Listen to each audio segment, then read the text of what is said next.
Hello, everyone. You are here for the Online International Schools Fair 2025 from BKK Kids.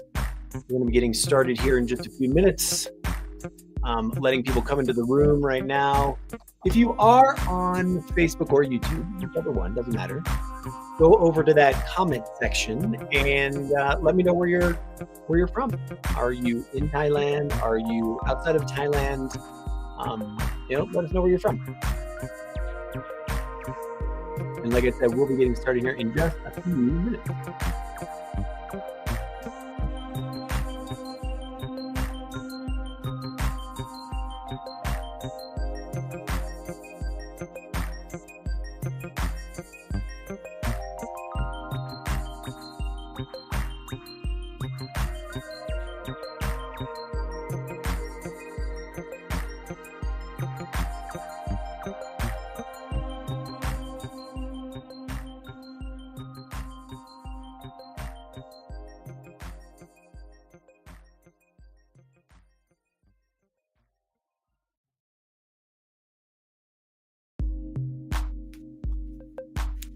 Just a shout out to everybody once again. I see people coming into the room. You're here for the Online International Schools Fair 2025 from BKK Kids. While you're waiting, feel free to put, where you're viewing from. Are you inside Thailand? Are you in a different part of Southeast Asia? Are you in a different part of the world? Let us know where you are chiming in from. And we will get started here in about 2 minutes.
Once again, folks, we're going to get started here in about a minute or so. Just one more minute. We're letting people come into the room. You are here watching the Online International Schools Fair 2025 from BKK Kids. We have a bunch of great guests today and a bunch of great schools to talk about. And we'll get started in just a few seconds.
Hello, ladies and gentlemen. Welcome to the 2025 International Online Schools Fair from BKK Kids. My name is Stephen Laddick. I'm the director of BKK Kids. It's wonderful to have you all here. I see people still coming into the room. The room's slowly filling up, and it will, as this usually happens on in an event like this, as everybody comes to their desk or pulls up on their phone or their tablet or whatnot. So I'm going to spend the first few minutes here welcoming everybody and sort of just giving an overview about what we're going to do today. We have a very exciting 3 hours ahead of us, in that, we have schools that are in the British curriculum or that use the British curriculum that we're going to be featuring today. And then tomorrow we're going to have a set of schools that have other curriculums, like the American curriculum, the IB, the World IB, International Baccalaureate, Finland, Singapore, etc. A bunch of different other curriculums that are out there across Thailand. One of the most exciting things about today, and the reason why this fair is so exciting for us, is because we're celebrating our 11th year as BKK Kids, and that's a pretty big milestone. That means we've been around for a decade. We get Thailand. We understand what it's like in Bangkok. We understand what it's like in Chiang Mai. We understand what it's like in Phuket. And as you can see here, I've been down a little bit. We've got BKK Kids, we've got Chiang Mai Kids, and we've got Phuket Kids as well. So we've actually expanded our reach across the country to include schools, activities, family-friendly things across all 3 of those cities. And you can go to any one of those websites to learn specific local information about each one of those things. So obviously, our biggest repository of information is in Bangkok, but we have we did our second site in Chiang Mai, and we have a very active and growing community there in Chiang Mai. And we recently also started our community in Phuket as well, and we're really excited about all of them. We have, along with our 11-year anniversary this year, we also published our 10th anniversary International Schools Guide. And this is a free guide. That's something that we've been doing now for 10 years. And we this is kind of the genesis of BKK Kids, to be completely honest with you. This is the reason why the site was started, the reason why this community was started. And it's become just sort of a staple across Bangkok and across Thailand for anyone who's interested in understanding what does the international school scene look like in depth. This year's guide is absolutely incredible. I recommend that you go over to bkkkids.com or Phuket or Chiang Mai, and you can download it for free. We give it away for free because we have so many wonderful sponsors, the schools that you're going to see today, and as well as other businesses and others that sponsor this for us. And that's why we're able to give it away for free. We also have our the 2024 activities and camps guide. And so the activities and camps guide is a response to something that we heard from the community, where the in-depth information that we gave about schools has become so popular. People said, can you do the same thing for things that families want to do, right? Like we have kids, we're a family, we want to go out there, we want to do things that are family friendly. And so we listened to that, and now we're, I think, in our 4th edition of the activities and camps guide. And again, it's a complete edition that you can download for free at bkkkids.com. Just have to go over to BKK Kids and you'll find that activities guide in the menu there. And you'll find literally hundreds of options of family-friendly activities, everything from museums to sports to outdoor excursions, etc. And the only thing we ask in return is your email address. And everybody always asks, why do you want our email address? And that's because we want to make sure that you always have the latest and greatest information. So I think it's pretty fair trade. And there's a lot of great information in both of these guides. But we're getting up to the point here where I'm about to welcome our first school, which is pretty exciting. Again, we've got a bunch of different schools. So I want to put on the screen here now what you're going to experience today and tomorrow. You can see that we have a host of different schools and organizations that we're going to be talking about. We actually have a couple of new additions that are beyond school, in that they are either support services that help kids that have either fallen behind or need some extra help, or support families in other ways.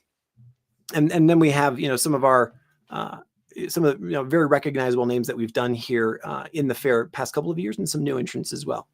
Today we're going to focus specifically on schools that have a British curriculum. And so you can see here on the screen right now, these are the different schools that we're going to be featuring today.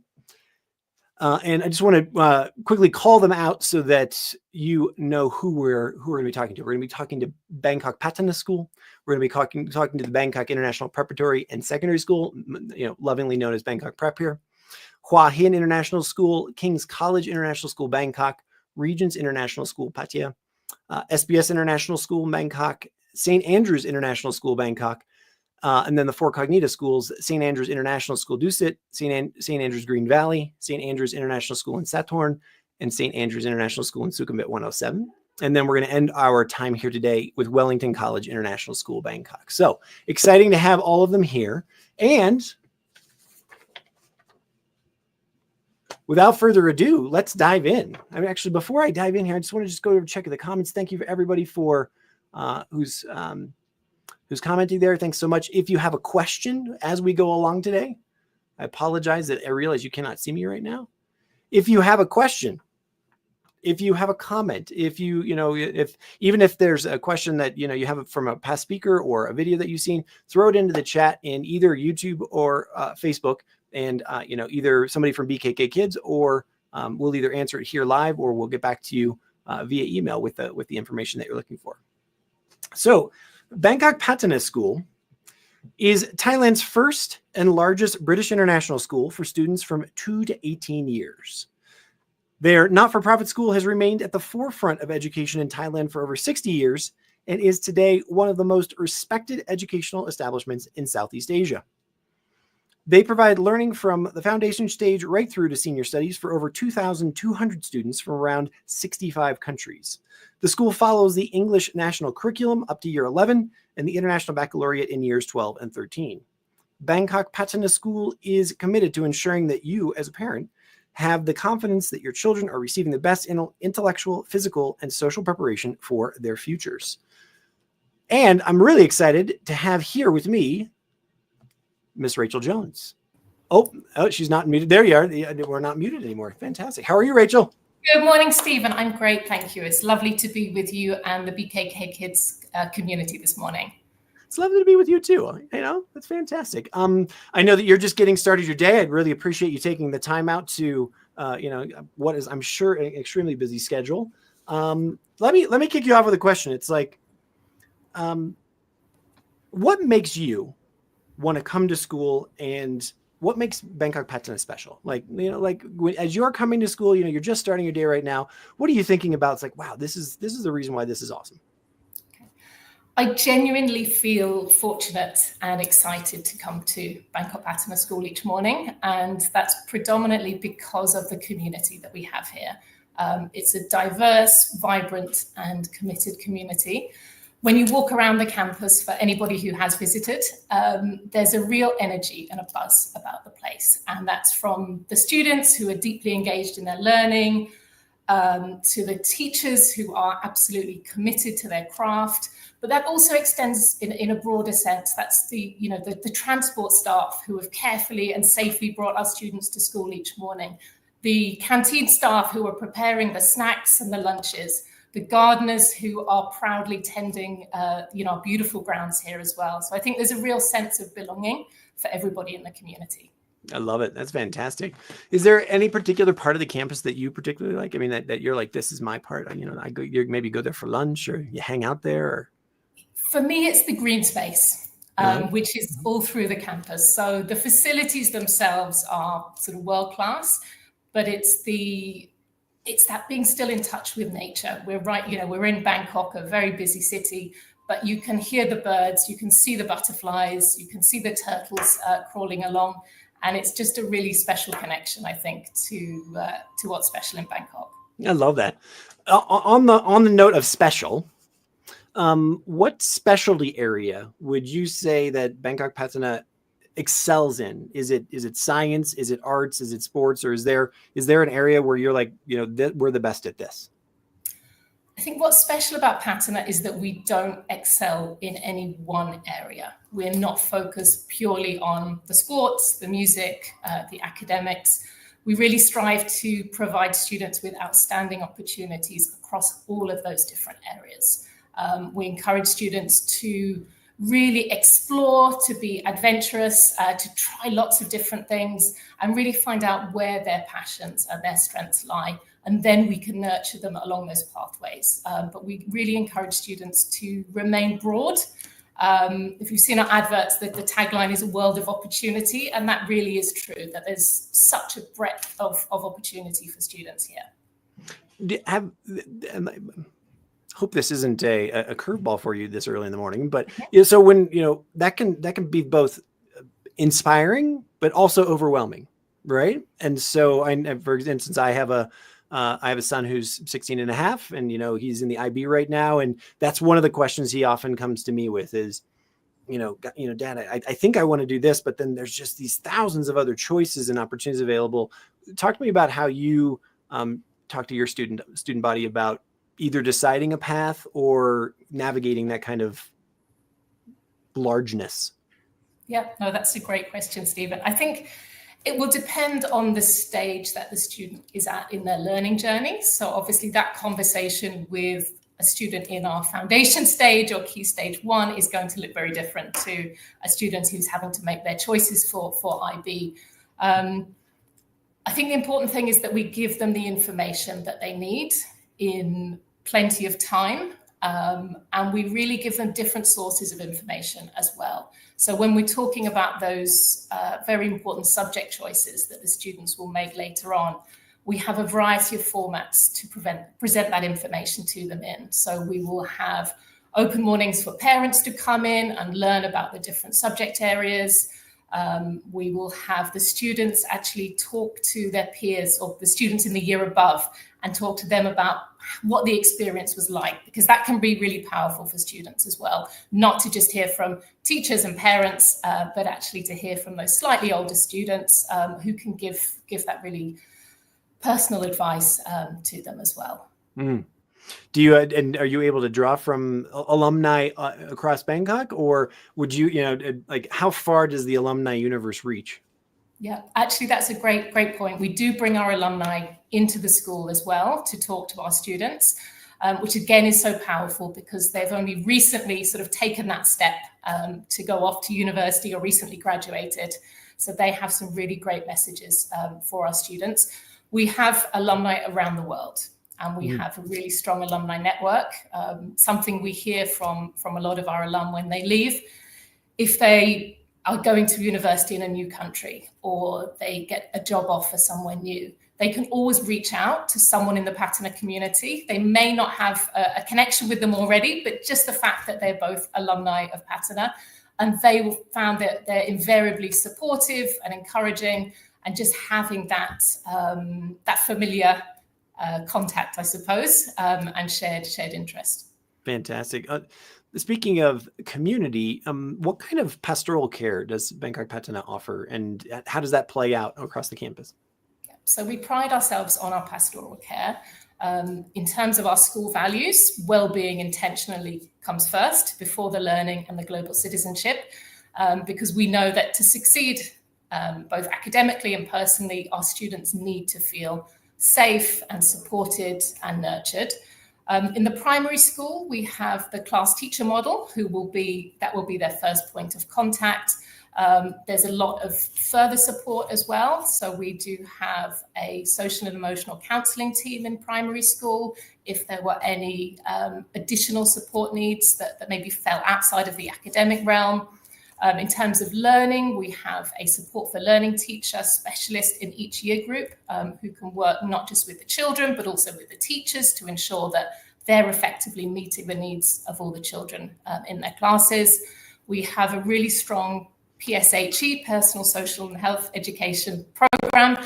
That's a mouthful, which runs through as well. And that's really looking at all of those personal development areas, building resilience, how do we deal with friendship issues, with different emotions, and really building that capacity in our students. It's not just about the academic learning. We need to make sure that well-being is taken care of as well.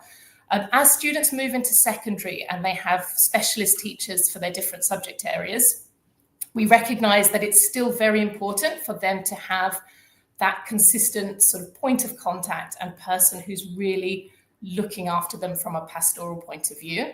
So students will join a tutor group of 22 children, and they will stay with that tutor as they move up through the secondary school. And their head of year will also move up with them. So you have that consistent point of contact, both for students and for parents, that you can really build that strong relationship with. Secondary, of course, also have the counsellors, the additional support team. And what's very important in secondary is our careers and universities counsellors. So that those difficult questions you talked about earlier, that we can start guiding our students in good time, so that they don't hopefully feel overwhelmed by those choices, because they're very methodically taken through that process of narrowing down and focusing on the areas they're particularly interested in. Tell me, go a little deeper for me around a balance between academics and either extracurriculars or academics and specialization in, like, say, a sport or a music or something like that. Like, how does that balance work? And either through that counseling group or through that cohort or those kinds of things. Yeah. So we give a lot of value to those extracurricular activities that take place after school. So we have between 400 and 500 activities running every week. So there's a huge array of things for our students to choose from. Amazing. And that ranges from our academies, where we have specialist coaches, and we have academies for tennis, swimming, dance, football, and gymnastics. But in addition to that, we also have drama groups, music groups, rock climbing, Italian cooking, coding. So the idea is every child can find something that they really get excited about and get passionate about, to give them that balance. And we group those extracurricular activities under our 3 sort of value umbrellas of learning, well-being, and global citizenship. So again, encouraging families to try and have a balance there. Now, if you have a child who's a passionate footballer, maybe they want to do football every day after school, but we'd say maybe, once a week, try something from one of the other groups so that they're still getting those opportunities. But obviously within curriculum time as well, students are getting exposed to lots of different learning opportunities. Fantastic. I want to remind everybody who's listening, right now is your opportunity. We have Rachel here live with us. And so if you'd like to ask a question, if you're there online, you can throw it into the comments on either Facebook or YouTube, and I will read it to her and we can get that. Until such time, I know for us, when we came to Bangkok, one of the things that is always a buzz around the parents is the facilities, right? And, there's been a number of new entrants in Bangkok recently with, nice, bright, shiny new facilities, whereas Patana has been around for a long time.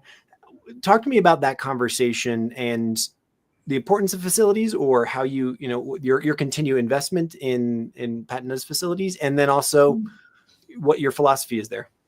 Yeah. So I think the first point to make is that the facilities are only ever as good as the teachers or the staff who are using them to deliver programs to the students. So you can have amazing spaces, but they need to be utilized to really, enhance the student learning opportunities. So I think there's a caution to sort of be exercised there. We are very, very proud of our facilities. As a not-for-profit school, we're fortunate that everything can get reinvested into the school.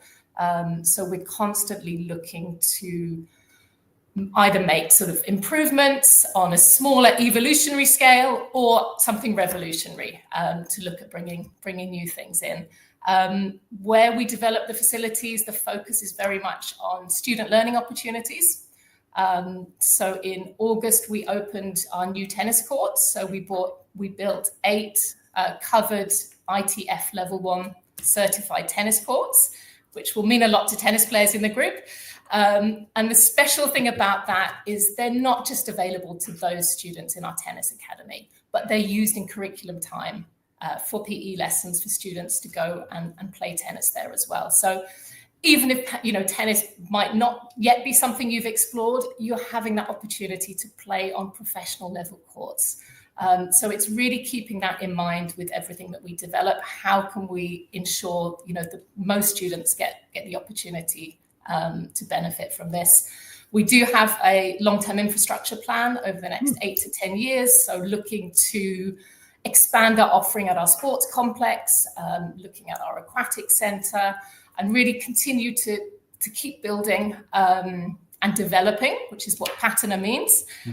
Keep developing the school, both in terms of professional development, so that our staff and our teachers stay at the forefront of best practice, but also making sure the facilities and the learning environment supports that. How do both parents and I'm assuming students as well contribute to that conversation of what do we do next in terms of buildings, in terms of facilities, but also in terms of curriculum, in terms of activities, et cetera? What are the opportunities that they have to be involved? So we really value student voice in the school, whether that's from our student councils, so it might be our class representatives down in the primary school, or the opportunities they have to speak to our primary leadership team. They will pop into their year groups at set times during the year and have sort of an open forum, sort of town hall, where students can come and share, what do they love about their learning? What would make it even better for them? What other suggestions do they have? And that might be, ice cream at lunchtime, or sometimes it might be something quite profound in terms of the learning. So really encouraging that student voice. In secondary, that just continues as well. So we have a lot of community engagement teams, and a lot of the developments that the school has made have been informed by student feedback. So we had a big project to install solar panels throughout the school, and that came from our student environmental committee.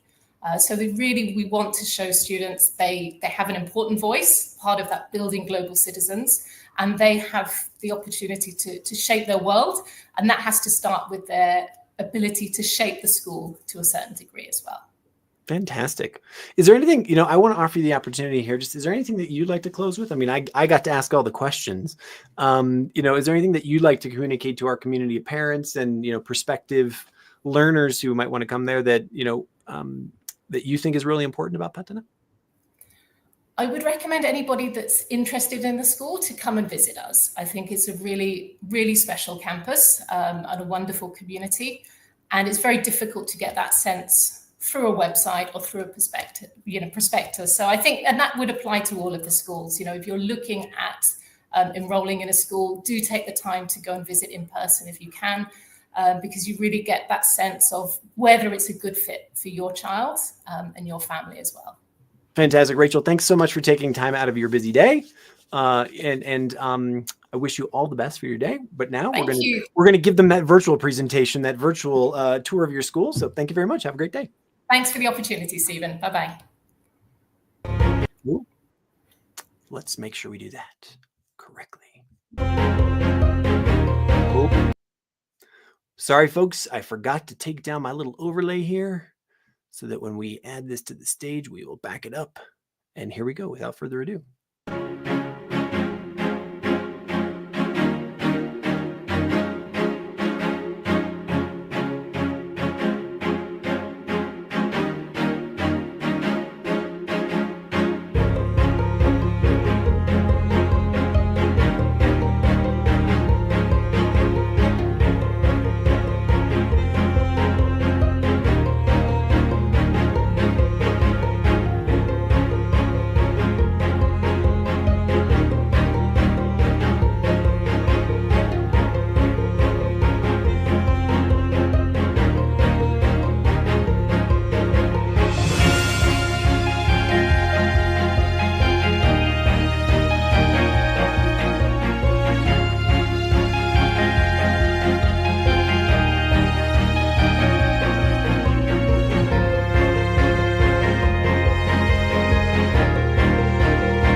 Nothing like being live on stage here, right? So that was Bangkok Patana, and I'm excited now to present to you our next school, which is Bangkok Prep. So Bangkok Prep International School is one of the leading international schools in Bangkok and is now in its 22nd year of operation. It's based on the esteemed national curriculum of England. Their dynamic curriculum caters for nursery to year 13 students. With state-of-the-art facilities and immersive learning experiences, they nurture young minds and pave the way for success beyond the classroom. Bangkok Prep is proud to be the first Google reference school in Thailand, acknowledging its innovative use of Google technology in education. In today's rapidly changing technological landscape, Bangkok Prep is proud to connect with prestigious global networks of schools known for leveraging Google Workspace and tools to enhance learning and growth. Bangkok Prep was the first international school in Thailand to receive the prestigious Green Flag Award as well, the highest status by the ECO School Organization, or the ECO School Organization. Their Forest campus serves as the epicenter for environmental education, offering immersive experiences in nature and fostering a profound connection with the natural world. Through partnerships with organizations like Forest School UK and the local community, Bangkok Prep provides unparalleled opportunities for students to explore, learn, and grow within a truly green environment. And without further ado, I am excited to present to you. I'm just going to pull up their video here.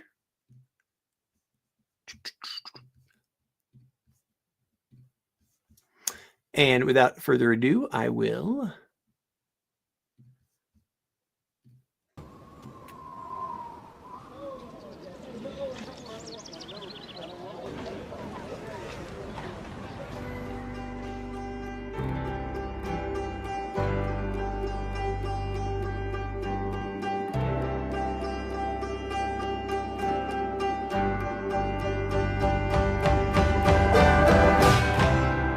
Bangkok Prep campus is really special. We're hugely fortunate that we've got brand new facilities and Olympic-sized swimming pools, huge auditoriums, and even the slides that were put in the primary school were developed from an idea that the children had. So Bangkok Prep campus that we're in here has been designed by the students.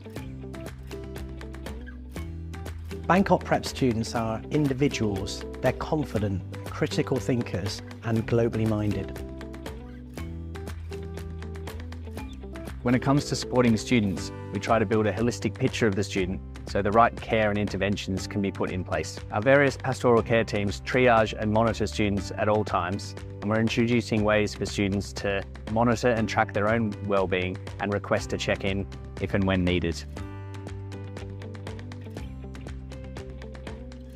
I see my job at the secondary school focusing on making sure that every single person here has the ability and the potential to achieve their own potential. Also means working with our talented teachers from all around the world to make sure that they are able to bring their talents and to use those to guide the students through their pathway from secondary all the way up to university application. It's really important that the children enjoy their educational journey with us. And there's nothing better than being greeted by a sea of smiling faces in the morning when the children come to school. Wellbeing is the most important thing that we do in Bangkok Prep, both for the children and for the adults. And it's to do with their physical well-being as well as their mental well-being. We have an environment at Bangkok Prep where the children thrive, building relationships with the children and with the adults who work within the school.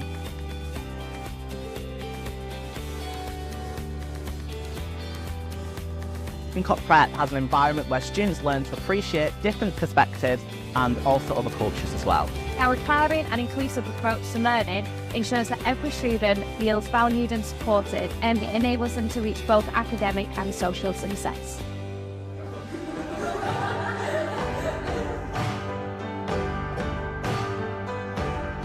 A good teacher is that you have empathy with children of your participate with their students and have fun all together. We have such a great and interactive community. There are so many events, I literally cannot count anymore. We have lots of nationalities, so I think it makes a very diverse community for all our school. Bangkok Prep encourages a sense of community among students, staff, and parents, which I really like. I also love the ECAs that Bangkok Prep offers, the sports and all the academic ECAs. And I take part in many of these ECAs, and I find it's a great way to meet new people and just understand a diverse group of individuals. We are expanding every year, but it feels like no matter how much we expand each year, we still feel very close, and it was over one big family. Our school and being able to voice our opinions and having our individualist ways of how we want to change the school is very important, I think. At Bangkok Prep, we aim to create a generation of future leaders by giving them skills, by giving them these leadership opportunities so we can prepare them for life beyond Bangkok Prep.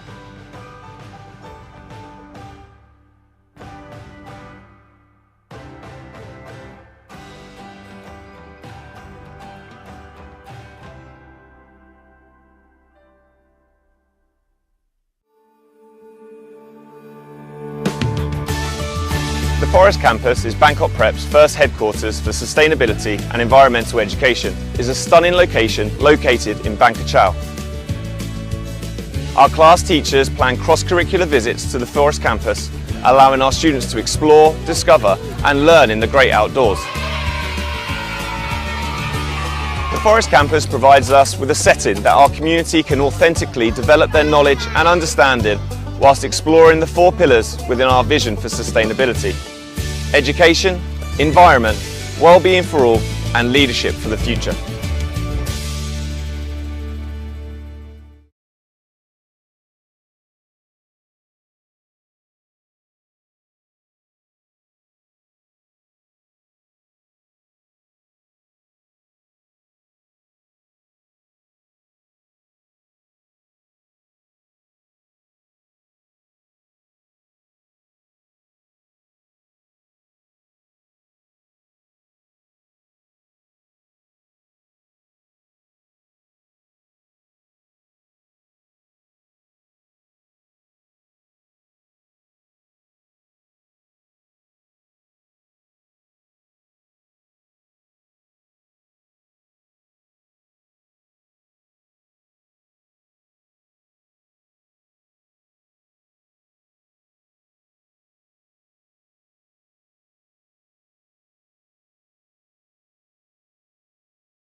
That's great.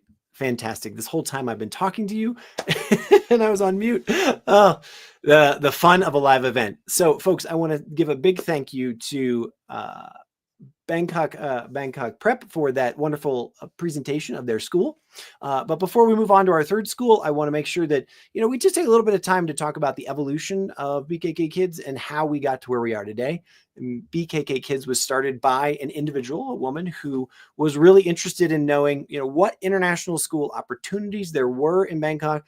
And as she started, looking around and discovering what those were for her family and for her children, she realized that there was this need for this information.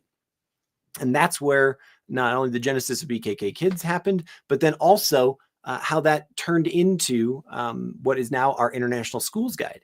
And if I can right now, I'm going to share I wanted to give you a picture of what it looks like. And so you can see here on your screen right now, Shazam, there you go. This is what our International School Guide looks like. When you download it, you can also get a hard copy from us if you just send us an email at info@bkkkids.com. But, you can see this is just absolutely packed with content. You see right here, it's almost 168 pages. And it's not only information about schools, but it's also information about how to have a great experience selecting a school, or how to have a great experience figuring out what curriculum is the best for you and your kids. It's about how to survive in Bangkok. It's about how to figure out what activities are available to you, etc.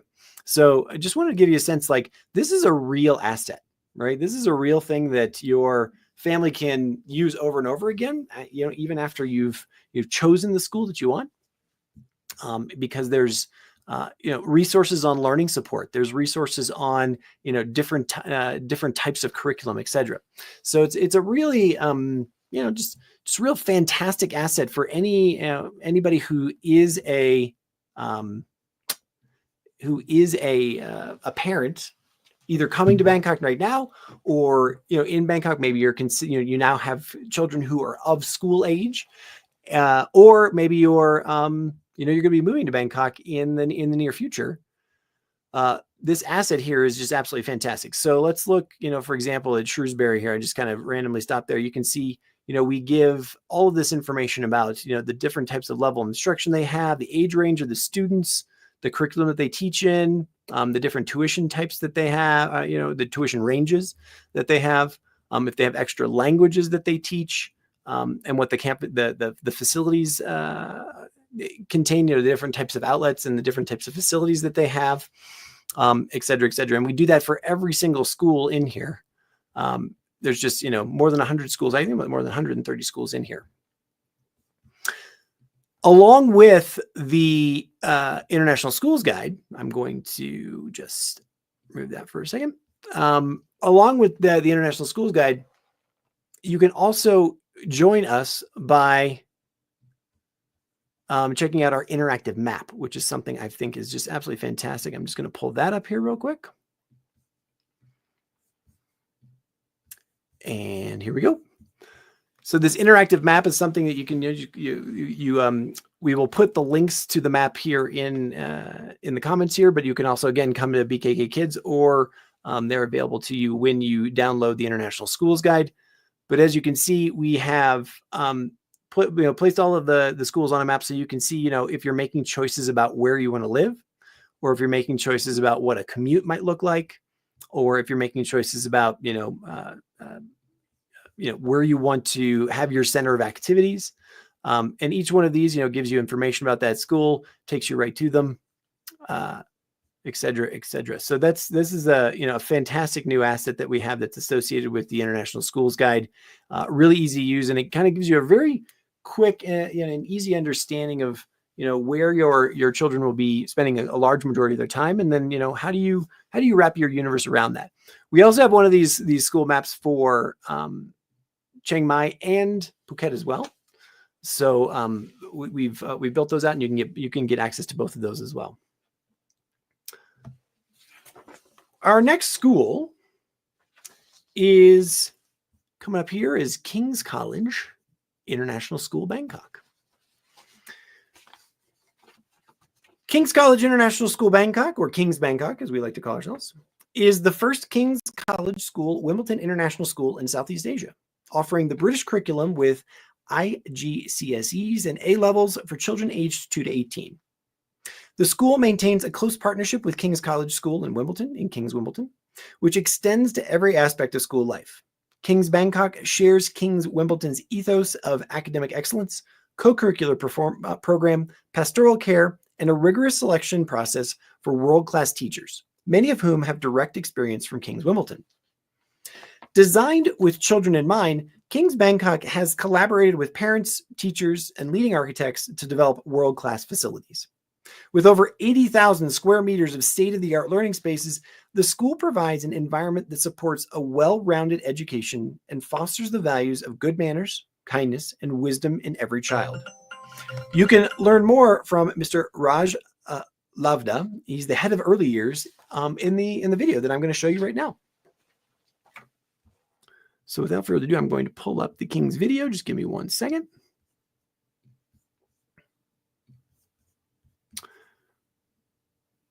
Without further ado, I give you King's Bangkok. Choosing a school just for pre-nursery. You're not choosing a school just for reception. You're choosing a school because of the impact it's going to have on your child's life, their whole life, and what that means to you as a parent. It's really important that you see your values as a parent in the school that you choose for your child.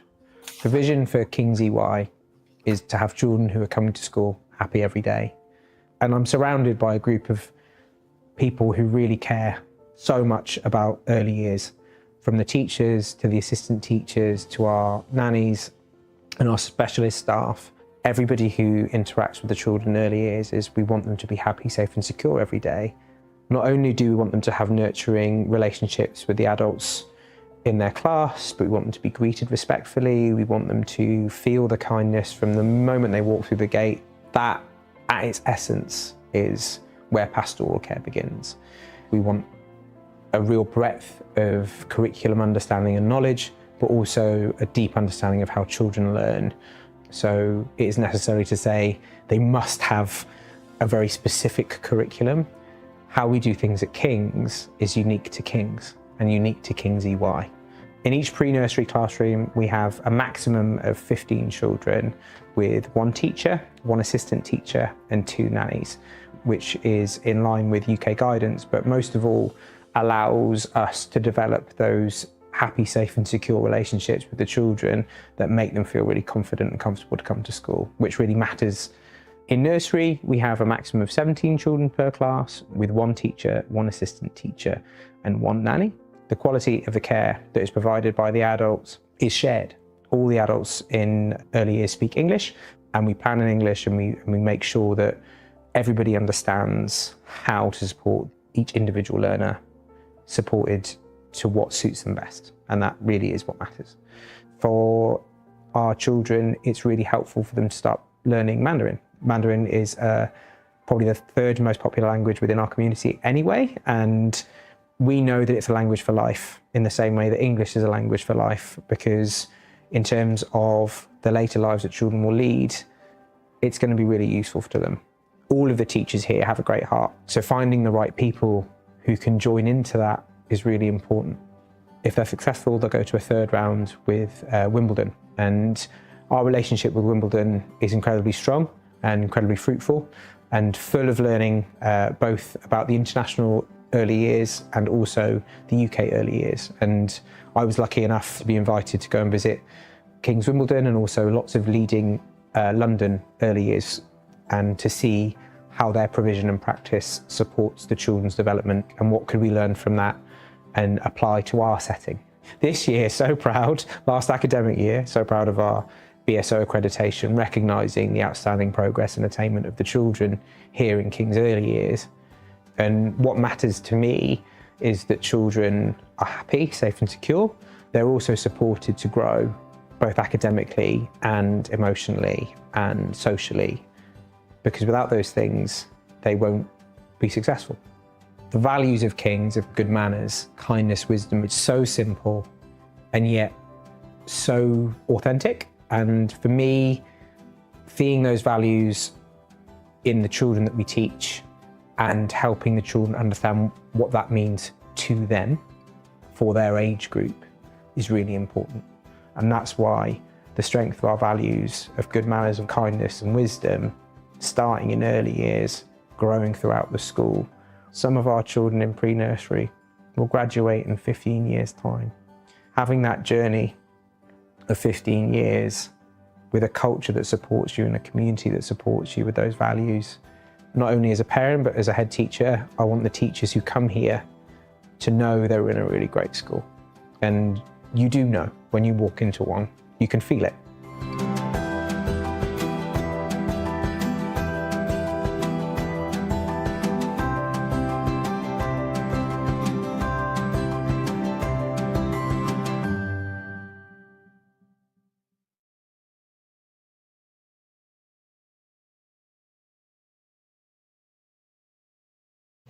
Wonderful. Thank you so much to King's College for giving us that wonderful presentation about the early years.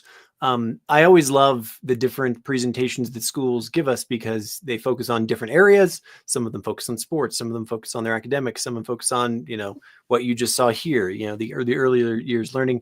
And that I think speaks to the diversity and the breadth and really kind of the depth of each one of these schools that we feature here in this fair, in that in order to talk about the whole school, sometimes it's best to just talk about that one little piece, because that then gives a reflection of, how the rest of the school is also run and, where the focus is and, how your child will find their environment and how your child will find their life. Which is such a huge part of growing up, right? I want to return back just because it's so prescient, given what we just saw. I'm just going to go back to our International Schools Guide for a second here, and I'll add this to the stage. It's just happily, inside our school guide, as I mentioned before, it's not just about giving information about schools. It's also giving information about, how do you choose a school, or when is your child ready for school, or which curriculum is the best for your family. And so I was just, as we were listening to King's College there, I was kind of thumbing through the guide, and, here's our section on early learning, which is what they were talking about in King's College as well. And you can see here, we have a whole section here on, how to choose a preschool. What are some of the considerations that you want to think about while you're, considering a preschool. And then, early learning, why is early learning in early years, why is that such an important thing? And then, how to make the most of it. And maybe some of these things that you're, as you could read about inside our International Schools Guide, these could, elicit some questions as well that you maybe want to ask some of these schools as you go along about, what's their approach to to early years? What's their approach to childhood development? What's their approach to language learning and those kinds of things. And you can see here, we have just, dozens of pages of the different types of curriculums and how it plays out in early years and what's important. I like this, this is one of the school that we just featured here, Bangkok Prep. That was our second school. There's a whole section on their, on their forest school and sort of eco education as well. So again, it's, the International Schools Guide is just a fantastic resource and something that you can get for free from BKK Kids. And so it's, I feel like it's kind of a no-brainer. If you're a family that is in Bangkok looking, or in Thailand looking for, a school to switch to or to join, or if you're going to be moving to Thailand in the near future, this is an asset. This is a resource that's absolutely fantastic, and something that you should definitely take advantage of. Something else that I want to reflect on again as well, because you saw in the last video the emphasis on activities and, what do we do as a family, or what can we do with our children, when school is not the focus. As a parent myself, I know this is a pretty common conversation around the fact that, say, hey, what are we going to do this weekend? Or what do we do when school is not in session? Or, what do we do for those those after school activities? And something that is, so this kind of brings you back to that other resource that I mentioned, which is our 2024 activities and camps guide, because there are just an unbelievable number of camps that happen, especially in those times like February break and fall break and summer break and those kinds of things. So everything from robotics to tennis to swimming to theater and drawing and whatnot. And if you kind of think about it, you heard from our first speaker, Miss Rachel at Bangkok Patana, they have 500 activities that happen every day just on their campus. So if you multiply that across all of the schools that we have, and then the activity providers, there's literally thousands and thousands of choices for activities in, the Thailand area, but in the Bangkok region, but then also in Chiang Mai and in Phuket as well. And so you can not only use our interactive map to find these activities, and I'm going to pull that one up as well here. I'm just going to go open that up, and I'll share that with you here really quick. Give me 1 second. Stops.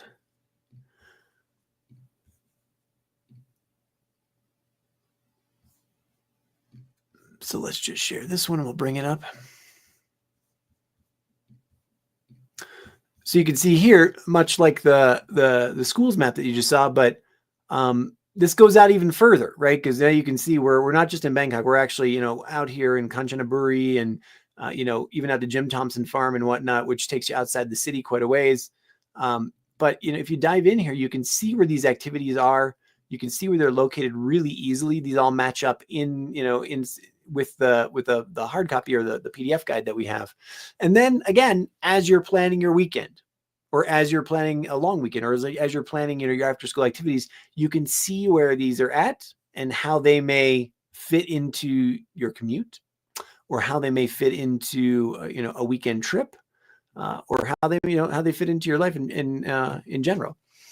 And as you kind of pull out, you can see there's just these activities are all over this area, and we have this as well for both Chiang Mai and Phuket as well. So I really encourage you to check out this resource of these interactive maps, because it just it's just a no-brainer when you're thinking about how do I plan and how do I make sure that there is something not only that my kids are going to enjoy, but that, how does it work around for my family and what my family is interested in and what they value as well. We're also going to be, I also wanted to announce as well, something that's fairly exciting, is that we are going to be featuring in the 2025 edition of the, I'm just going to stop sharing here. Sorry. It's hard to sometimes talk and manipulate these things at the same time. But the 2025 version of the activities in schools, the activities guide, camps guide, is going to feature playgroups as well. And, playgroups are one of those things that are maybe one of the most underrated resources in the education dynamic or the education arc or pathway, in that, so many of the schools that we feature in our International Schools Guide also offer playgroups. So this is pre-early years, where children can come and spend an hour, 2 hours, getting used to facilities, getting used to either being away from parents or interacting in a group, starting to socialize. And you can also, as well as a parent, start to, taste test the different facilities around whatever area you're in, if it's Bangkok, if it's Phuket, if it's Chiang Mai, whatever it is. And as you, participate in these play groups, you really, you can kind of find a home in a place that you like. And that, if you're in the play group, then that obviously facilitates a conversation about admissions and, working your, sort of having that conversation and, creating that relationship. Obviously, each school has its own criteria, and each school has its own admission policies and those kinds of things. But, as a way and as a resource to socialize your child, and as a way to become familiar with facilities, become familiar with where they're located, and how, that is going to affect, again, the adult activities in life, right? Where you work and how you commute, and what sort of resources that you need to make this happen. It's really, really something that's important to have there. So before I continue to ramble on here about all of these great resources that we have, I want to bring up our next school that we have here. And our next school is Hua Hin International School. Hua Hin International School is an inclusive international school on the royal coast of Thailand. Hua Hin International School, or HHIS, opened in 2015 and prides itself on being a welcoming and inclusive school. HHIS is set in the beautiful surroundings of Black Mountain, Hua Hin, which is adjacent to a world-class golf course, a wakeboard park, and a water park. Beaches and national parks are also just a step away. The HHIS campus provides a beautiful and calm environment for our students to work, learn, and play. Learning and teaching is student-focused and is always made relevant to the international community. The curriculum framework is based on the national curriculum for England from the early years through year 9 at the end of Key Stage 3. This is followed by Cambridge IGCSEs in years 10 and 11, and students then progress to enjoy the IB diploma program in year 12 and 13. For more information about them, you can visit them on their website, which is www.huahinschool.com, or you can email them, and you can find other contact information on that website as well. So now, without further ado, I will pull up a video for Hua Hin International. Just give me 1 second.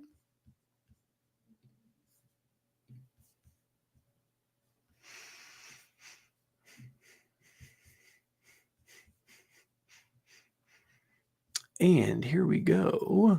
Once I take down this banner, without further ado, I give you Hua Hin International School. Welcome to Hua Hin International School, a vibrant and inclusive community nestled along the royal coast of Thailand. HHIS is Hua Hin's first IB diploma school. Today, We are a thriving family of over 400 students representing 32 nationalities from early years to year 13, all united since we first opened our doors in 2015.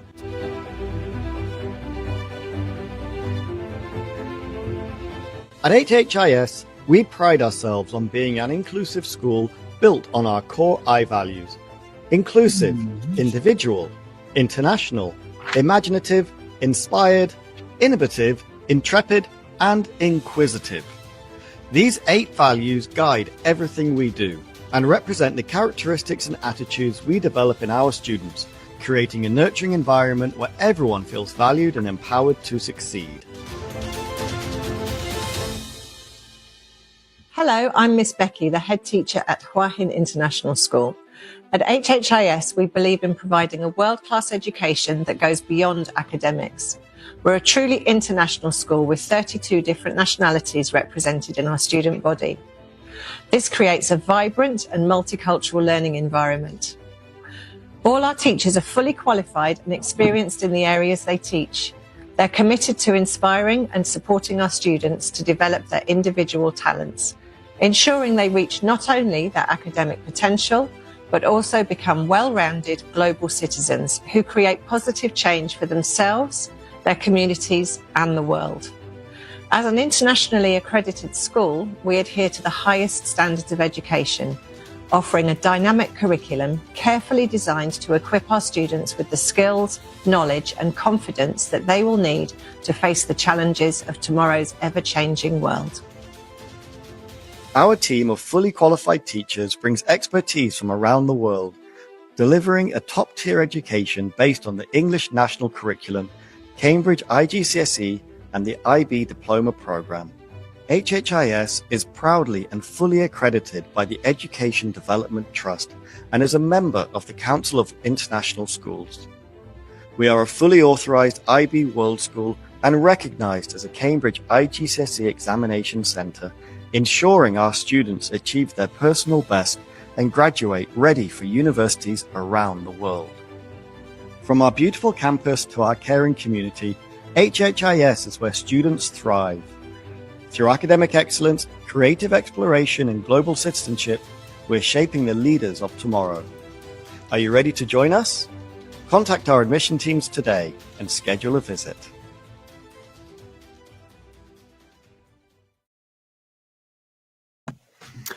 Thank you so much to Hua Hin International School for providing us with that overview of their school. Wonderful to see them, and exciting to, sort of see just a little bit beyond Bangkok, right? So just outside of Bangkok, and that's actually where we're going to stay. We're going to stay outside of Bangkok just a little bit, as we're going to talk about Regents International School in Pattaya as well. That's our next school that we're going to talk about. And I believe that we actually even have a guest as well to talk about Regents International School. And so I want to introduce them. Regents International School Pattaya in Chonburi is a proud member of the Nord Anglia family of premium schools. Regents is a supportive and stimulating place to learn, where your child will shape their own journey to academic success. Their day and boarding school, which caters to children from the ages of 2 to 18, has been the most successful and sought-after educational institution on the Eastern Seaboard for over 25 years. At Regents Pattaya, At Regents Pattaya, they understand every student is different. They also know that your child will achieve more when they're happy and doing what they love. That's why they offer an unrivaled choice of subjects, 2 distinct pathways at sixth form, and a breadth of experiential adventures beyond the classroom. Combined with their award-winning well-being support, your child will benefit from an education that takes them wherever they want to go in life, including their first choice university. At their state-of-the-art campus, their talented team of teachers delivers the option of the International Baccalaureate Diploma Program, or A-levels at sixth form, and the EdXcel and Cambridge IGCSE curricula for the 15 to 16-year-olds. This provides students with the best possible springboard to their choice of internationally renowned universities. They provide children with a truly multilingual education, teaching English, Thai, Spanish, French, Mandarin, Korean, and Russian. Their outstanding facilities, including high-tech science labs and a vibrant creative arts center, provide the perfect environment for their innovative focus on STEAM, which is science, technology, engineering, arts, and mathematics learning. And I am excited to have here with me Miss Amos Turner. And so I will bring her onto the stage right now.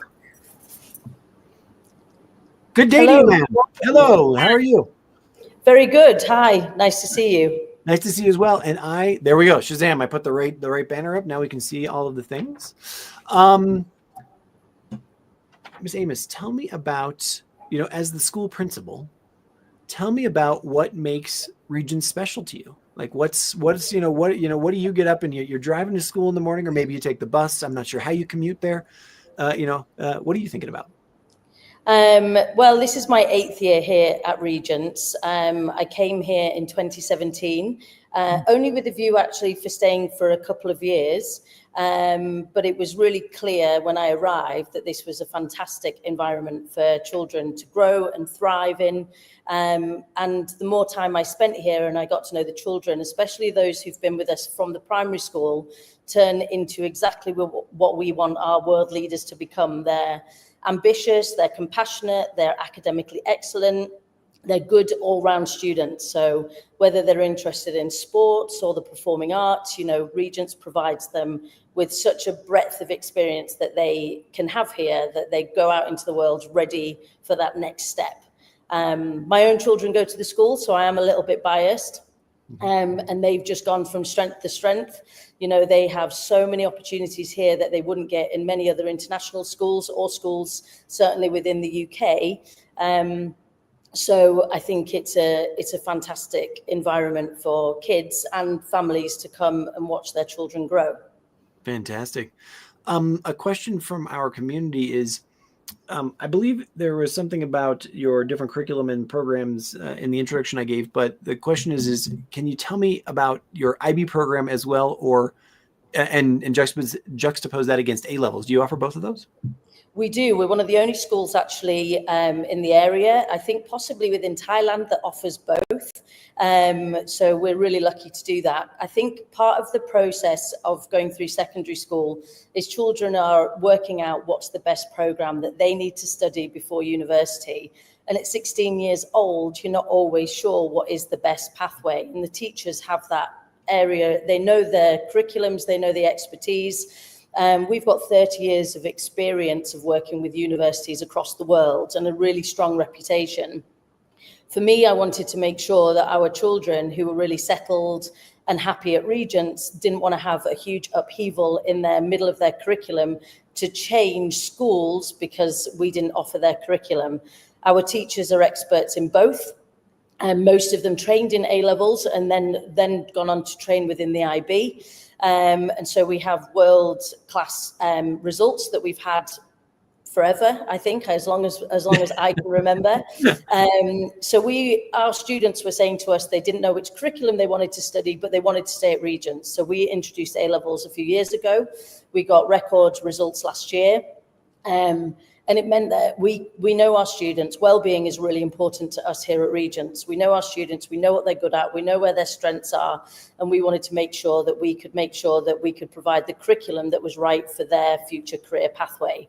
So being able to offer both means that our students stay at school, they know the teachers, they're happy, and it just means we can offer them more choice for their future. So in terms of the differences between A levels and IB, they're very different programs. The A-level program is very much about high level of subject knowledge. So it's about depth within a subject, and it's a narrower group of subjects. The IB is more about breadth and is more internationally focused and is about preparing students in terms of critical thinking. I'm actually a fan of the IB program more than the A-level program, which I shouldn't really say, but I studied A-levels and I taught A-levels. So one of the things we've done with our A-level program is we've taken the best bits of the IB program and we make our A-level students study it. So they will take aspects from the core, which is learning how to critically analyze so they can write essays to a really high standard. They're ready for that university prep, which the IB does so well, which A-levels doesn't. So we introduced that aspect into our A-level program so we know our A-level students are better prepared than going to another school which offers just the standard A-level program. And it's been successful. So our kids are going to university successful in their first year rather than struggling like a lot of A-level students do. Ours don't, because we use the IB philosophy within our A-level program. Help me understand what that looks like in practice, because we have again, I'll mention my son. My son's actually 16 right now, and he's chosen to do that as well. And so what he experiences is IB students and AP students in the same class, and they sort of have and so they have sort of a different assignments and whatnot. So like the subject material, how does that play out at Patana? So we have totally separate teaching timetables. So we have an A-level timetable and an IB timetable. We do not mix the classes at all. The content is actually quite similar, but obviously A-level content will go at a deeper level than some of the IB classes. IB, they study more classes, so we don't teach them together. They have some things together, like they have their form time together, they have PE together, because obviously those are generic subjects. But they have, in the A-level program, they have what we've put in is a program called Future Ready. So that's when we've taken aspects of the IB curriculum, so the theory of knowledge, critical thinking skills, extended essay skills, and they have that as a timetabled slot within their A-level program. But it is only with the other A-level students. So we don't mix the two programs at all, because it wouldn't be useful for the students. So they got a huge advantage of very small class sizes with specialist teaching in those curriculum times. And what sort of IB subjects do you offer? What don't we offer, I think, is probably a shorter list, to be honest. Which ones don't you offer? I don't know, actually. I think we offer almost all of them. I don't think we offer dance. We don't offer dance, but we pretty much offer all of them. So we've got about 45 different choices within our sixth form of curriculum choices for children to choose. So there's definitely a pathway for anybody at Regents. Okay. One of the things that a lot of people who are going to watch this interview and this video are going to ask is, how do I make a choice for Pattaya rather than Bangkok proper, or going further up to Chiang Mai or whatever? Like make the case for Pattaya for me. I mean, for us, I think the most obvious things are, one, we're a little bit outside of town, so we're not in Pattaya as such. We're actually in the countryside. So we have right now, beautiful blue skies. We've got surrounded by national parks. So it's a really good environment for kids to kind of thrive in. We don't have the traffic, we don't have the pollution that I know those other two places you've mentioned do have, but we still have access to all of the things that you can get within the city as well. I think, I think a big part, a lot of people choose us, is we have access to the coast. We're just starting work on ocean literacy and doing things within the area, so our children we do lots of activities with diving, with beach cleanups, with coral reef development. But then we also have access to the city. So it's only an hour actually to Bangkok. So if we do want to go into Bangkok and have access to the things there, it's totally accessible. But we've also got, we've got the jungle and natural parks on our doorstep. So we do lots of outdoor pursuits. We have lots of opportunities for the kids to get involved in things within the local area. Pattaya is a quirky little place. I'm not going to lie. It's not for everybody. I mean, I came here because it's a great place for families. Despite its reputation, that's really easy to avoid. I think it's a small part of town. Where the school's located, we have an amazing parent support group and a great expat community here in Pattaya. So there's loads of opportunities to kids to get involved in everything. I mean, our after school activity program, compared to like Bangkok, certainly, we have masses of space. So our kids do everything. We have sailing club, horse riding club, every single sport I think mentioned we do after school, STEAM clubs with our links to MIT, Juilliard programs with our links to Juilliard. So I think for us, we're able to offer everything the city offers, but in a clean, safer environment. Sounds delightful. I love it. What about sort of pastoral care? Because we've talked a lot about sort of the older groups and those kinds of things. Like, take me through, the younger school and the younger students and how you nurture them through. You said this is something that you kind of stuck around for yourself.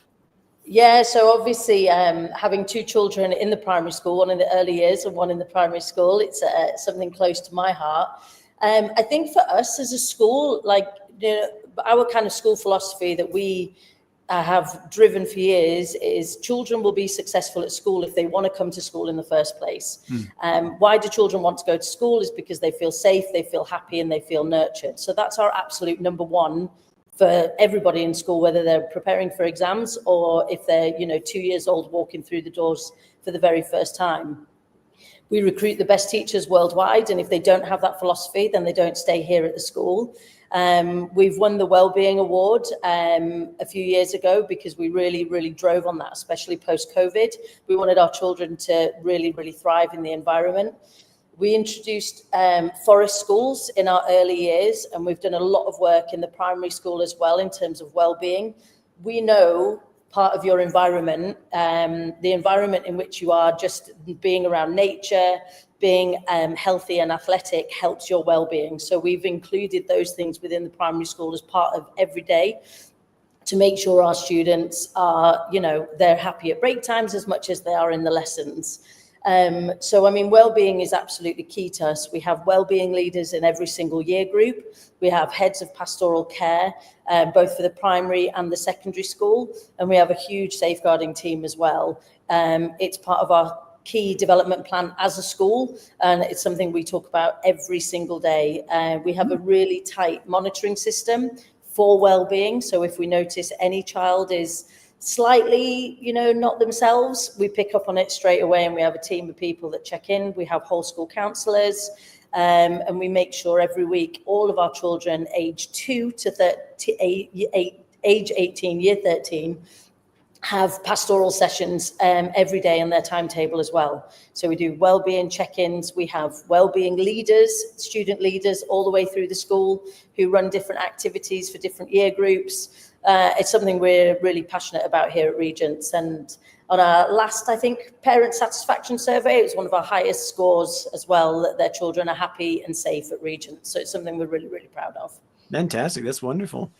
When a parent comes to visit Regents, what are like the top 2 questions that they ask you, as they're walking around the campus, or as the, you know, the admissions people are taking them around? Like I think that totally depends on the parents, to be honest. Depends where they're from, and what they're actually interested in. You know, in secondary, we often get asked about our academic results, which are obviously above world average. So we're always really proud of that.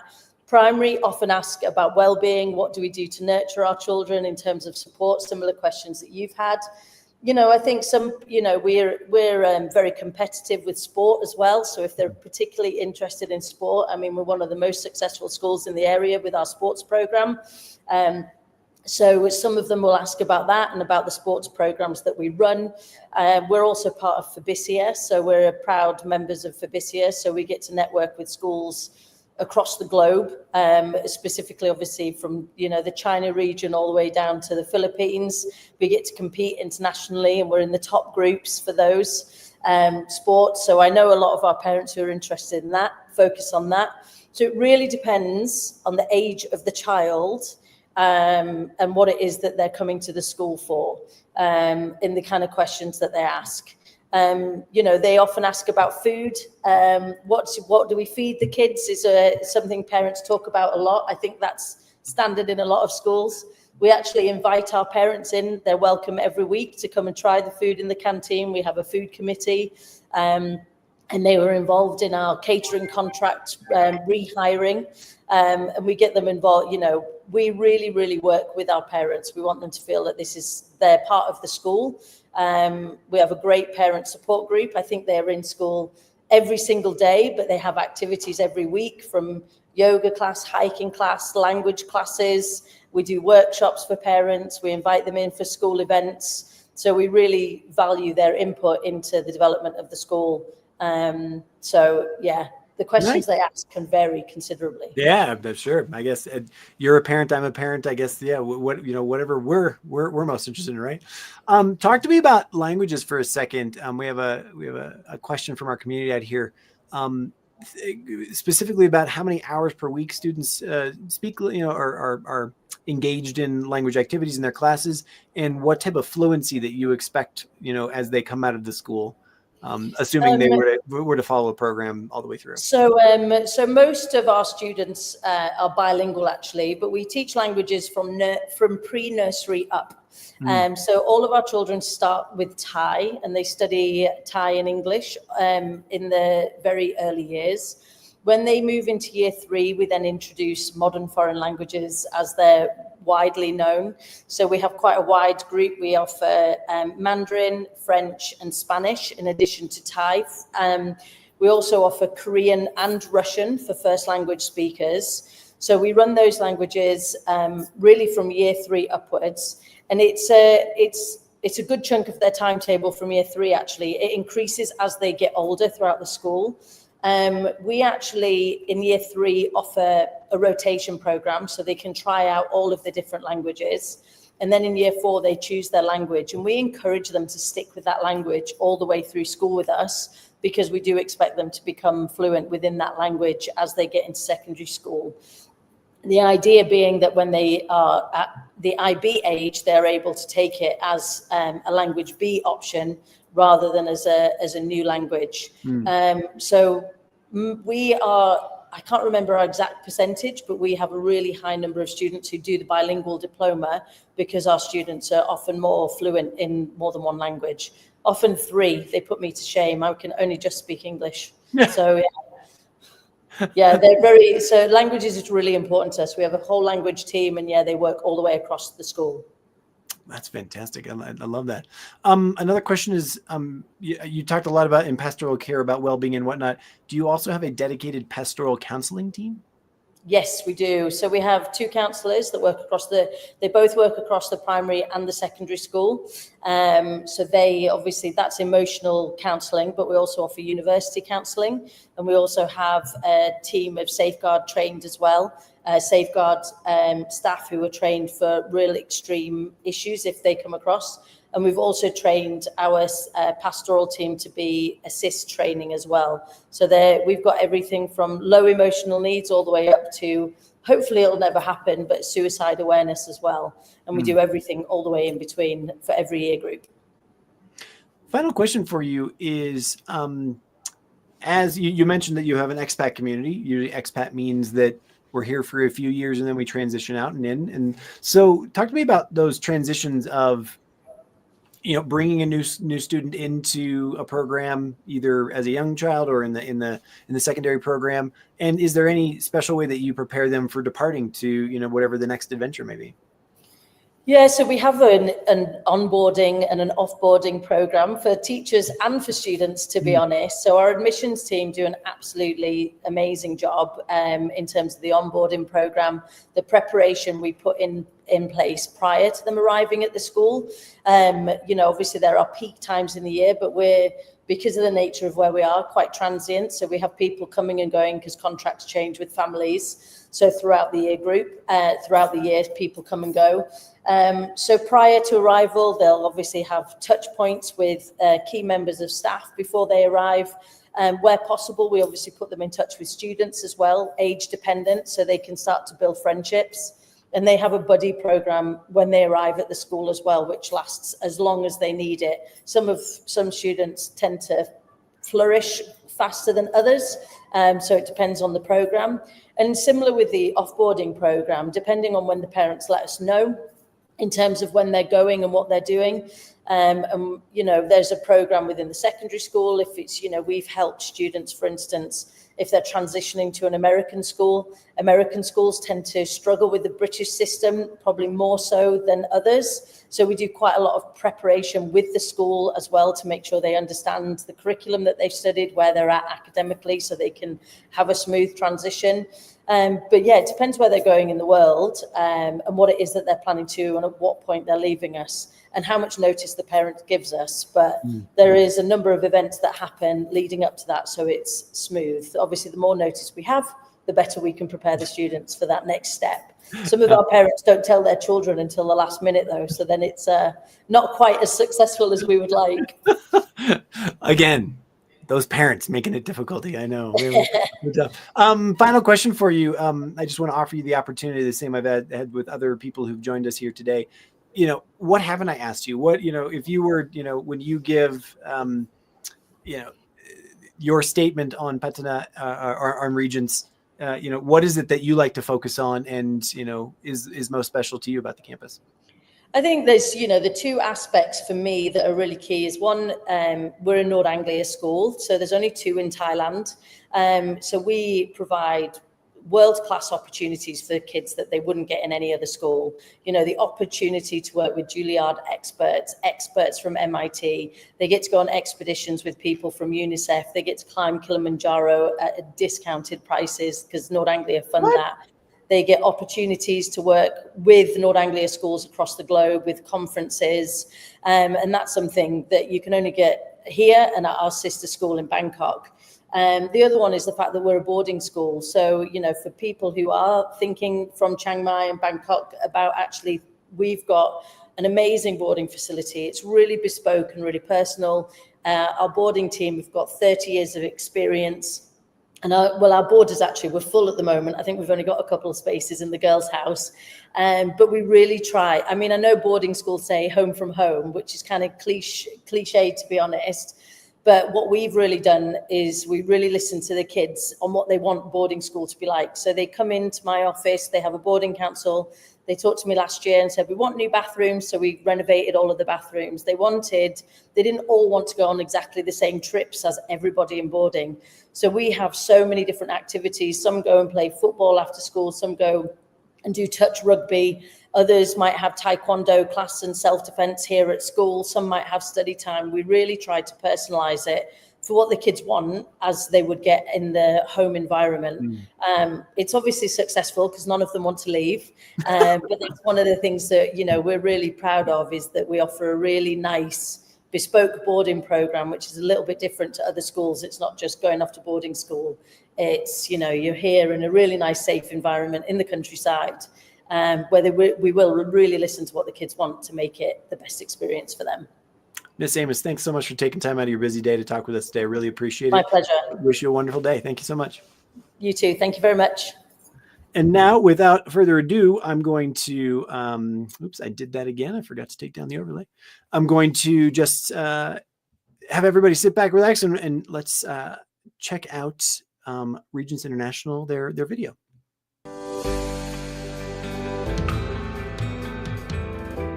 Welcome to Regents International School, Pattaya, a place where each student's journey is uniquely valued and nurtured. As we explore this prestigious institution, we'll uncover how its blend of tradition and innovation shapes the leaders of tomorrow. From their globally recognized curriculum and offer of both IDP and A-levels at 6th form to the state-of-the-art facilities, Regents is more than a day in boarding school. It's a community where students from over 50 nationalities come together to learn, grow, and excel. Join me as we delve into the heart of this vibrant educational oasis.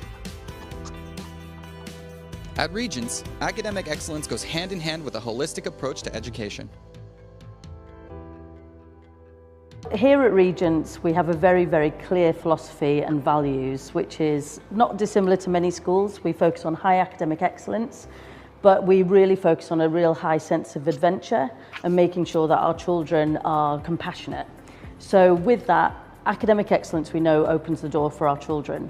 We create thousands of opportunities throughout the school year for children to push themselves in ways way beyond the classroom. We try and find something for everybody. We want to raise good people. We want our children to leave our school better than when they started. The world is a crazy place. It changes all of the time, and our children need to be adaptable, flexible, be able to problem solve, and be decent people when they leave. So that's really what we focus on in school all day, every day. Each corner of this campus is designed to inspire and facilitate learning and growth. Regents' global collaborations bring world-class opportunities to its doorstep. Our philosophy, our motto really is create your future, and that's really what Regents is about. We want all of our students to leave here with open pathways, whatever that might look like for them. We are assigned to the round square philosophy, which is very much about character building education as well. So in addition to having all these phenomenal experiences inside and outside of the classroom, we build our students' character, which looks like collaboration, teamwork, critical thinking. So in addition to having high academic expectations and successes, they leave being sustainable human beings. And when I talk about sustainability, I'm not talking only about the environment. I'm talking about their contribution to the wider world. We're in the sports hall now. We have a 2-court facility, air-conditioned. It's really nice for the kids. We do basketball, volleyball, badminton, you can see behind me here, in this particular facility. But we also have downstairs underneath here, we have what we call our den. That's our fitness suite. So we have a weights room and a general fitness area with cardiovascular machines, weights machines, free weights, as well as a yoga studio. We also have swimming pools, 2 swimming pools. One is for the younger students, particularly sort of beginners. But we also have a 25-meter 6-lane pool, which we use for competitions. And adjacent to that, we have a smaller shallow pool for students who are non-swimmers. Our journey through Regents International School Pattaya reveals a place where education is not just about learning, it's about thriving in a supportive, diverse, and dynamic environment. As we've seen, Regents doesn't just prepare students for academic success, it prepares them for life. With a commitment to excellence, a heart for sustainability, and a spirit for inclusivity, Regents stands out as a beacon of holistic education. Thank you for joining me on this enlightening tour. For those inspired by what you've seen, I invite you to explore more and become a part of this exceptional community.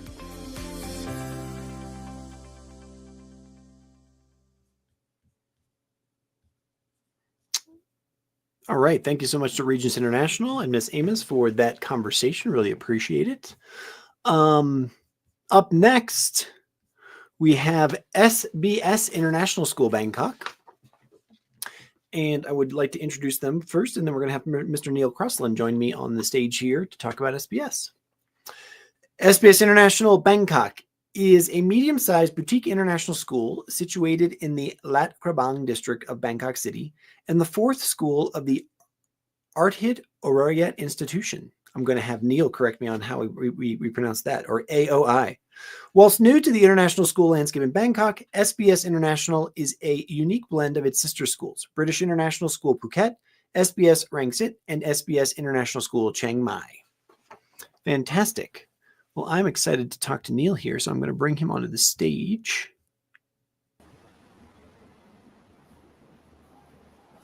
Shazam. Hi, Neil. How are you? Hey, good morning, Stephen. Morning. Nice to meet you. This morning. You've been very busy.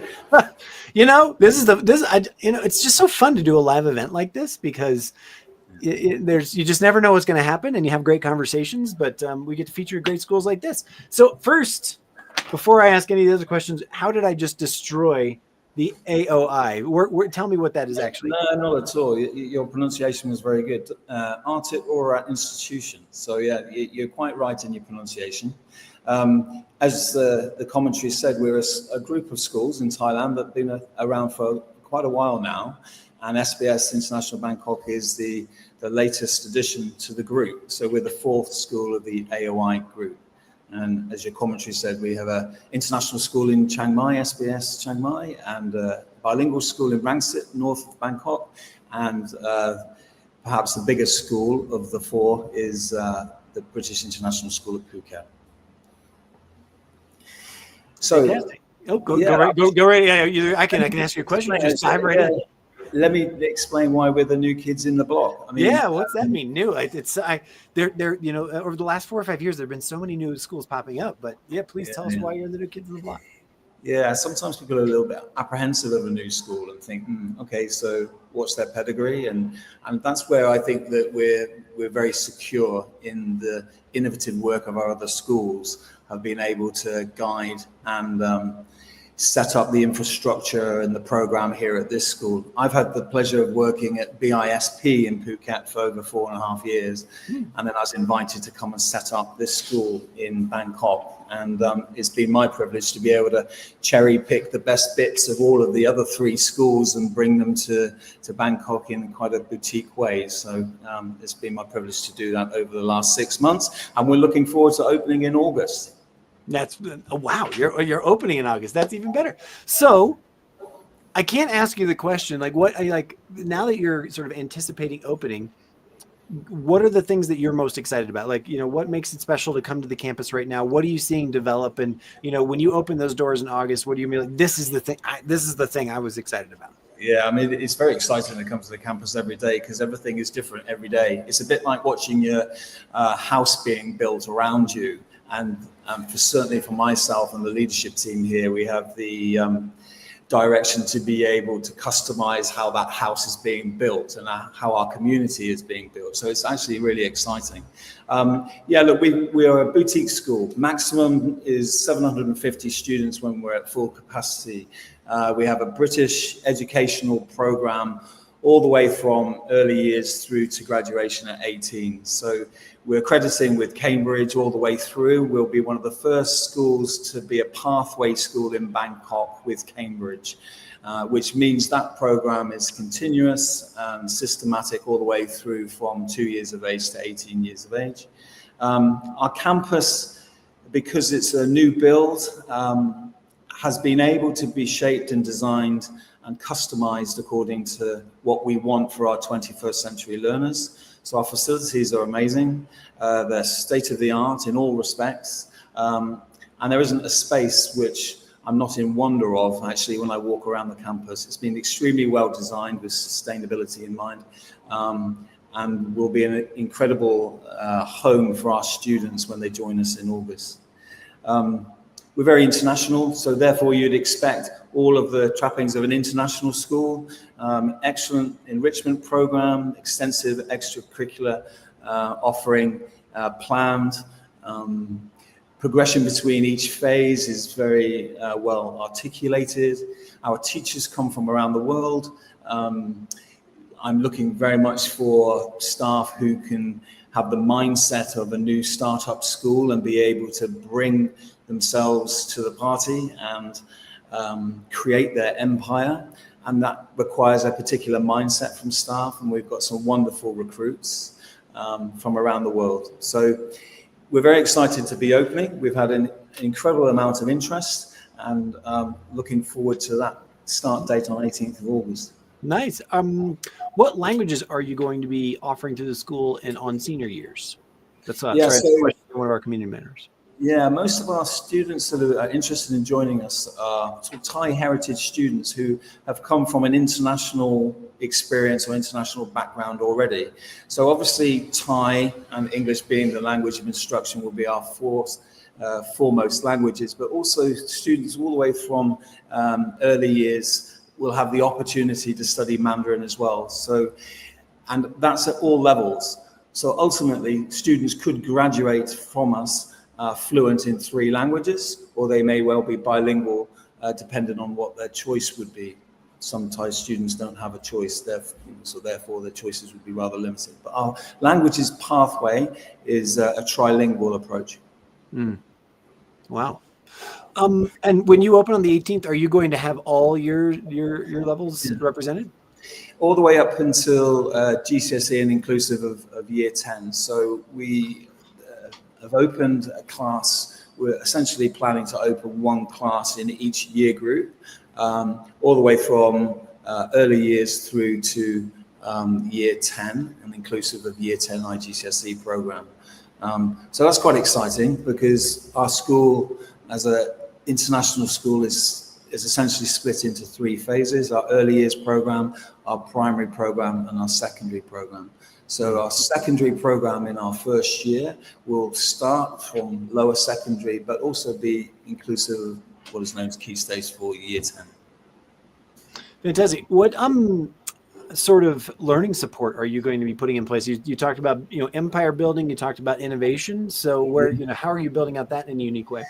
Yeah, I mean, it's really important to understand that we're very inclusive as a school. So therefore, we're not academically selective in any way. As long as we can match the learning needs of our students who arrive, then they're accepted into our school and very warmly.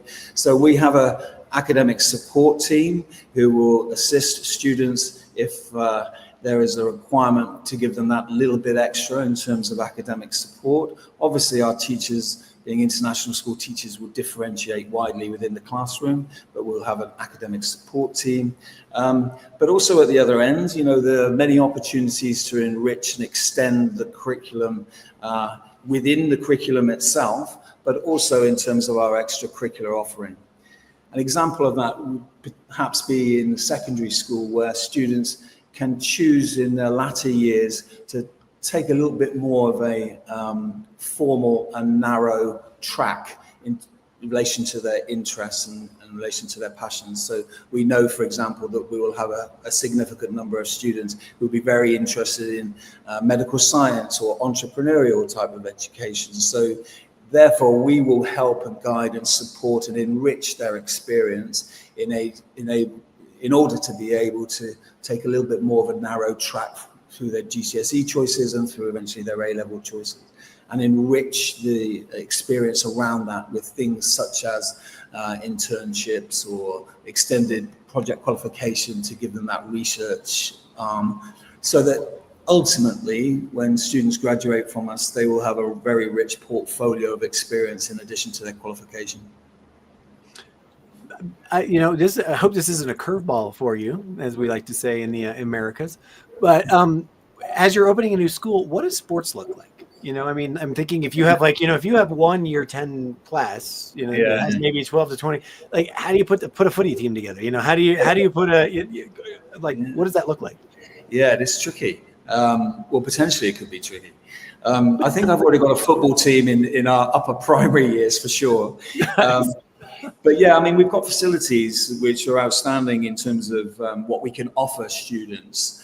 As the numbers of students grow in the school, then we will utilize those facilities more, have more international competition, have more local competition, and be able to extend our provision further. But really, in your first few years, you create and you implement according to the number of students that you have and their interests. We've got a wonderful pool or an aquatic center in the school. And individualized pursuits such as swimming, no problem. We'll have an amazing swim club and our coach is already employed and we're ready to go. In fact, some of our enrollments that are coming to us are outstanding swimmers. So we know, for example, that our swim team will be strong. Our basketball team, we'll be able to find 5 people to play basketball. We've got an incredible indoor activity hall where basketball and our PE teacher is a specialist basketball coach. So we know that we'll have good provision there. Short answer to your question is that it will evolve and it will become stronger and stronger, particularly in regards to team sport. Another question that extemporaneously I'm thinking about, I have 3 children. They span the gamut from elementary or primary all the way through secondary. What about reflective time within the curriculum? So much, and I know that there's so much emphasis on sort of academics and then other activities around that, right, to build the whole child. But what about sort of reflective time where it's, what did I do? Or just sort of that personal time of, I want to be, time to be me. Yeah, I think that's a really good point. And I think that's largely dictated by the sort of culture and ethos that you have in the school.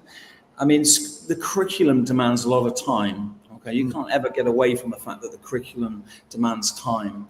However, the way that we deliver the curriculum, the opportunity for that reflection on learning, but also the reflection on your own character development and your skills development is equally as important. And that needs to be built into the curriculum time. So, for example, we have the classic homeroom type of organization where the tutor will be able to spend a significant amount of time each day with their child. That's not redundant time. That's reflection time. That's getting to know the children in the class extremely well and for them to get to know each other extremely well. And when you have a startup school with a relatively, a conservative number of students in the class, that's the greatest time to do it. A teacher gets to know the children extremely well and they get to know each other as well as themselves. And that time is built into the curriculum. That's really, really important. But nurturing well-being, which is all to do with character development and the opportunity to reflect on how you're developing as a person is really, really important and is key to our mission. It's one of the central tenets of our mission. So we believe that actually it's okay to be a little bit slower, not get caught up in the frenetic pace of learning that the curriculum demands, but take an opportunity to step off the treadmill and think about what you really are experiencing and how you are developing as an individual. And that's appropriate in an age-appropriate way for young children as much as it is for someone who's graduating and looking for their next steps. It's really important. Good point. Secondarily, or I think kind of attached to that as well, is, you know, if I'm a parent and I'm looking at SBS as an opportunity in Bangkok, what would, you know, why would I choose a new school that's kind of starting out, right? You know, it's kind of like, don't get the version 1.0, you know, get the version 2.0 for the second year. Like, you know, and so make the case for me there where it's like, this is a great reason, or this is a great time to become a part of the community because you've got that pioneering mindset. If you're enrolling with us, then you're of the mind that you can become a change maker yourself. You can become a pioneer and become part of that community who will make a difference. And you will have the autonomy and some degree of responsibility to shape that as a parent, as much as I have as the leader of the school. So I think it's an incredible opportunity to be able to join an organization in its infancy so that you can become a stakeholder in how the organization develops and matures. So it's a great opportunity. You know, we are conscious of building a very close-knit, tight community right from the outset, where we're very transparent and we're very engaged so that everybody moves forward in the right direction. And there's a real opportunity for parents to give us their opinion, for us to hear their voice and be able to shape the future together. And I think that's an incredible opportunity for any parent. It's sometimes more difficult to join a school that is very well set and very well traditional in its approach, and to be able to fit into that mold. Here's the opportunity to build together for a brighter future. I think that's an incredible opportunity. Yeah, I gotta be honest. As soon as I asked the question, like that, your answer, it's so obvious, right? It's, you know, and my family's experienced this as well. When you enter a new school, that's just the reality. If it's established, you're fitting to that mold rather than having the opportunity. And it's just, you know, like, it's like a company, or it's like, you know, a new relationship of any kind. Are you going to shape it, or will it shape you? Right. And that's we could go down that philosophical road for a while. I mean, it's a very dynamic place to be. Right. And Yeah. I think that's really attractive to many parents. And of course, for some parents, it's not. But for those with a pioneering spirit, I think it's a very dynamic and exciting opportunity. Fantastic. Neil, thank you so much for taking the time out to talk to us about SBS. I wish you all the luck on August 18th when you open your doors, and, you know, the few months that you have here to continue to prepare. But right now, I'm going to show your video to take us through the campus, and we'll go from there. But thank you so much. Thank you, Stephen. Thank you. All right, folks, I'm going to bring up the video here for SBS. Just give me 1 second. Here we go. And take this down.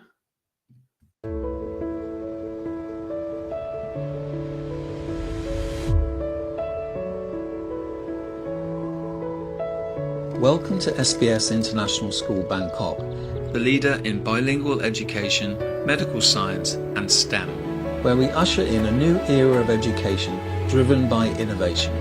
Bridging cultures and opening minds, our international bilingual program ensures linguistic proficiency and cultural awareness. Supported by the AOI Group and its best practices, we ensure top quality education with cutting-edge methods. Our team of international teachers bring diverse perspectives, enriching the learning experience and preparing students for a global future, fostering a new era of modern international education.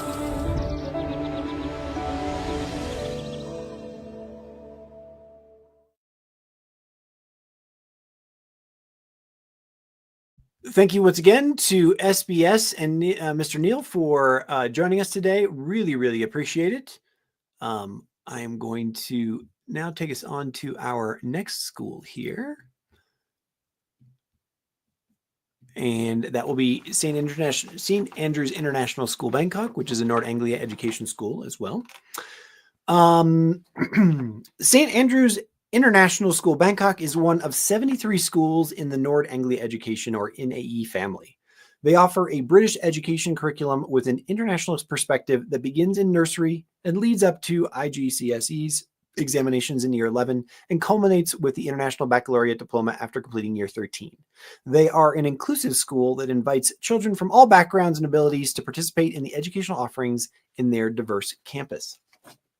And I am so happy that we just got to find him here. Mr. Bartek. Shazam. There he is. Hello, Mr. Bartek. Hi there. How are you? I'm wonderful. Thank you once again. I believe that this is this the fourth time that we've been together on this stage, or is it? Yeah, I think so. Thanks again for organizing this. I think what a great opportunity, I think, for parents to, see such an amazing range of schools that we have on offer here in Bangkok, and maybe start to think about which choices would be best for them. So happy to talk today a little bit about what St. Andrews Bangkok. Yeah, so let's start from the very top. One of the questions I really love asking each of our presenters is, what do you get excited about? As you're packing up your family in the morning, and then you're moving towards the school, and you're getting ready to join. Kind of slide into the campus there. What gets you most excited about the campus, or the curriculum, or the school in general? Well, I think, I'm also a parent here, I think, as many of the other presenters might be. So, my focuses will always be kind of, with my kids and what the amazing opportunities that they have. We came from a much smaller school years ago. And, there was always some, I think as parents, we were a little bit nervous. Well, what are they going to find in a bigger school? Are they going to be able to find themselves and have the experience we would love for them to have, and definitely that's something that we have seen. We've seen our kids really blossom in the school. So my son is graduating this year, and my daughter is not too far behind. So got to see them experience all of those amazing things as younger students, and then now make their academic choices and as they're in the secondary campus. And so it's always very exciting for me to know how many different opportunities they have. Coming from a smaller school, just weren't enough students there to yet have all of the choices that my kids had growing up in St. Andrews. And that's 25 different options every day after school. Mm-hmm. And then, of course, when we do get to IGCSEs and IB as well, I think, having them be able to choose the subjects that they are actually really passionate about, without having to be forced to make, to have to choose between one or the other because they happen to be in the same option block, or maybe some subjects not being offered if you only have a graduating class of 20 or 30 students.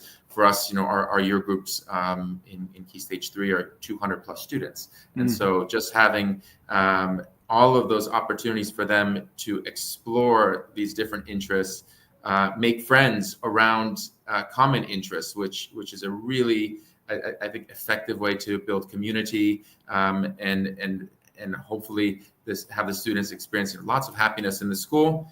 And so for us, that's always been the most exciting part. Hey, what's going on after school? What do you have going today? What do you have going on the weekends?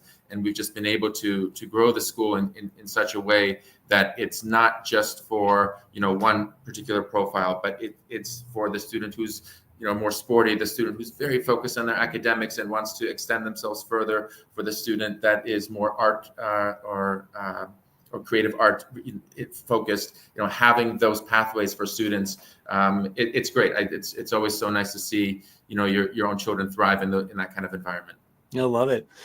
Speaking of which, and then if we think about environments and greater connections, talk to me about what it means to be a part of the Nord Anglia community and what that provides for somebody who's going to St. Andrews. Well, I would say I'd say there's a lot of benefits, and before we even get to the parents, just from the school side, I think it really helps us to find some amazing teachers.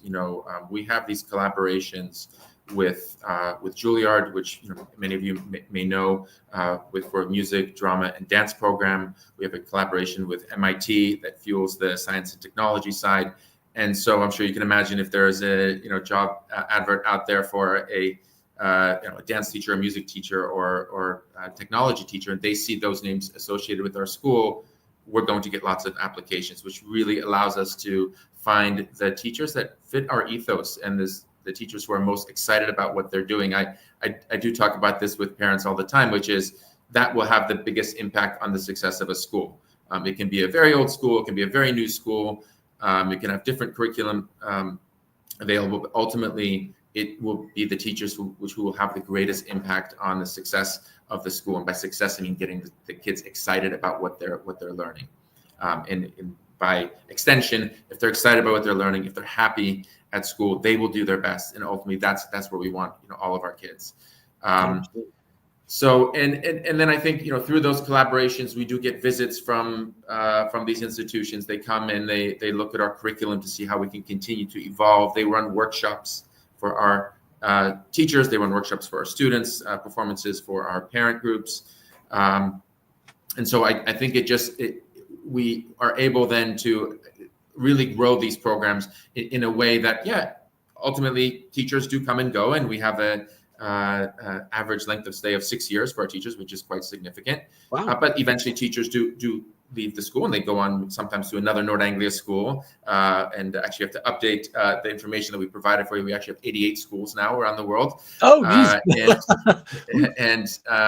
so it's growing quite rapidly. But then it means that when we bring on the next teacher, and they don't start from scratch, they're not rebuilding a program. There really is. It goes from strength to strength because we have the support of these institutions. We also, I think, as the children get older as well, they start to recognize the world is much bigger than just their classroom, or their city, or our host country here in Thailand, and they will have some opportunities to collaborate with students who are in Southeast Asia, Middle East, Europe, UK, US, South America, through different programs where they are working online for a project, and then meeting at a third location for a project that they may be working on over the summer or on one of the breaks.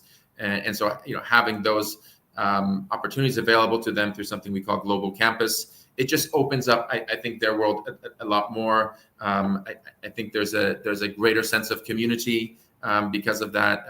Being able to host different competitions. Maybe recently we had a Nord Anglia film competition, so student films that they were able to contribute to this, and we had a student who really made it a very moving digital short, and she was a year 9 student, and it was just really great for that student and for the whole community to see just how amazing these students are, whether their joy is purely academics or in most cases in other areas as well. It's just nice to have those different pathways for them, and it's nice that Nord Anglia supports us in a lot of these ways. Fantastic. A question from our community here. The question is talking about your learning support for special needs students. Could you talk to us just a little bit about that? And the question is actually, it seems to be that your learning support is always full. Are you going to be extending or growing your learning support opportunities or availability in the near future? Yeah, so I think we're quite well known for being an inclusive school, and so what that means to those who might be unfamiliar is that of course we have some amazing support for children, everything from high needs, which we have a unit within our primary school we call STARS, and within our secondary campus we call Embracing Differences program. But then it allows us as well to help support students who are somewhere in between. Maybe they need some support in different areas, and it allows us to bring in lots of specialists and therapists within these learning areas and support areas. Our goal is always to be able to say yes to an entire family, regardless of whether the kids are have a profile of being very strong academic students, or whether they need a little bit of support, or whether they need lots of support. So that was always the vision of the school, even when we were a tiny school. And now we've grown to be, one of the most successful schools here in Thailand. It's always something we want to bring in additional support. We are quite full in these areas because I think people, a lot of families are quite excited by the offer of having their entire family at the school. I think with most schools, most international schools, their support will have to be a little bit limited, considering the amount of resources that is necessary to be able to help the children who join the school. We're always looking at ways that we can increase that provision, and so I would expect we'll always have, we'll always be building in those places, but it will always be full. Or at least let's say we'll always be in high demand. So I always say to families, if you're interested, come talk to us. We'd love to meet you. If we have availability in a specific area of the school, we'd love to come in and offer you a place. But if not today, then we would hope that we would be able then to offer a place within a term or the following year. But ultimately, we really love the opportunity to meet every family, especially with students who might have learning support issues. It's great to understand the scope of the support that they would need, so that we can slot them in the event that we have a available place, because families will come and go into Thailand. And so it does free up spaces. And the more we know about a family, about the requirements for the student, the easier it would be then to find a place for that family. Yeah, thank you. That's very much. Another question from our community here. It's about, essentially, if I'm an American parent and I'm considering different curriculums, one of them is, let's not use that. The question is using the word reluctant to have a kids in a British curriculum if their ultimate plans are to go to school or go to college in the US. And so talk to us about, maybe some of the advantages of the British curriculum, or, easing the transition into that, because maybe the school offers some other great aspects that this family is interested in. But maybe, the essence of the question is, why choose the British if you're going to shoot for the US as a college destination?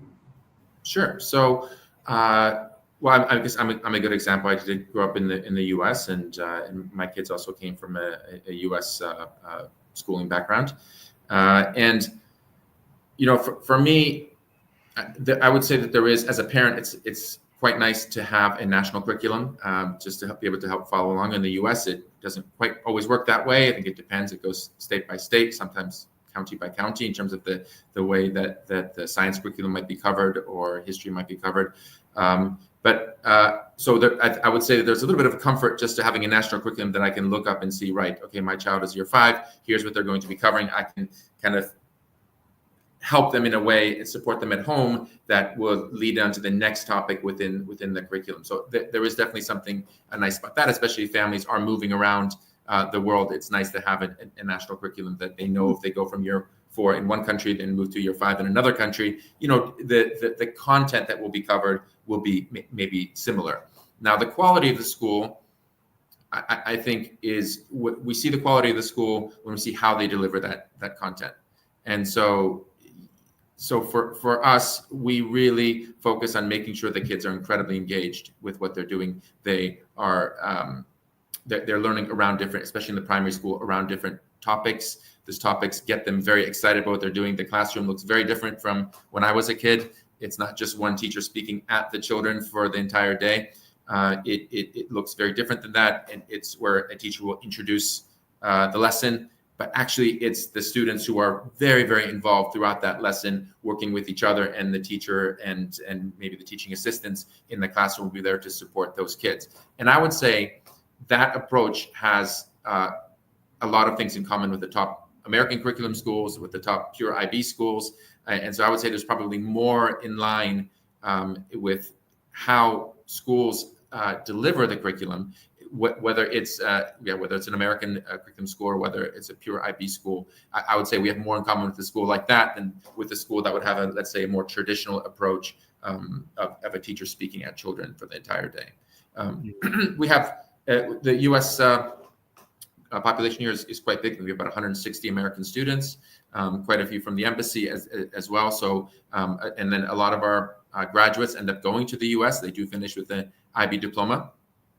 Most students, although there are a few other pathways as well, but most students will finish with the IBDP. And obviously with IBDP, that qualification can land a student in almost any place in the world. And I think, I get to go to these university fairs. We also host a lot of universities who come to visit us, and they are always quite happy to try to recruit students who have finished the IB. They feel that it's a great qualification. It prepares the students incredibly well for the independence that they'll need to be successful when they do get to uni. And so, ultimately, US, Canada, UK, Australia, those are some of our biggest destinations. But we had children accepted at, I think, over 50 different countries.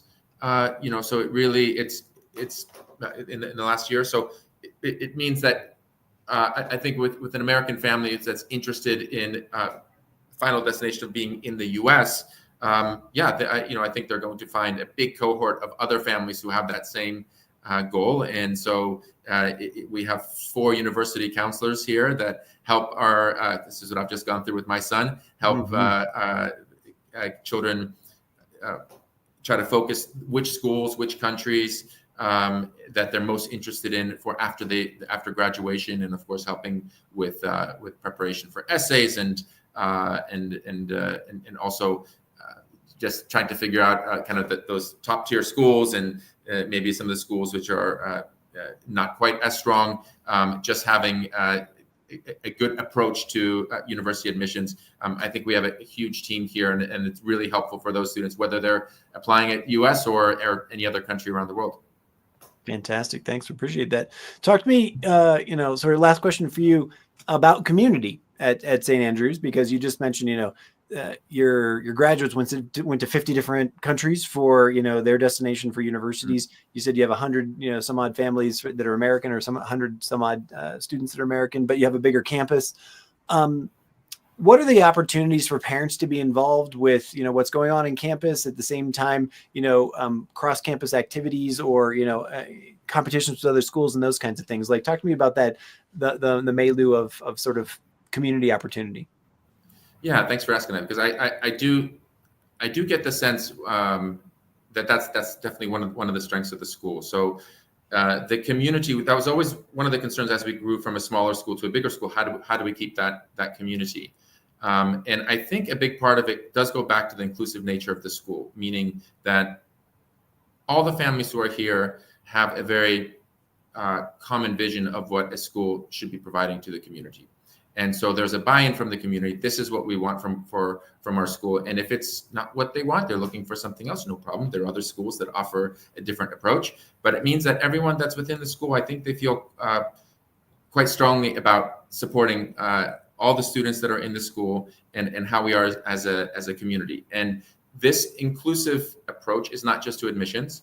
It's also to areas like sports. And so, yes, we've got amazing sport programs where, those top teams are, the best in Bangkok and in some cases the best in Southeast Asia in certain year groups. And that's for basketball and football and swimming, as well as many other sports. And we're very proud of them. But I would say I'm even prouder of the fact that when we do go to these competitions, we're not just bringing one team. We're bringing 2, 3, sometimes 3 teams in each level. So it's a sea of yellow shirts, at these events.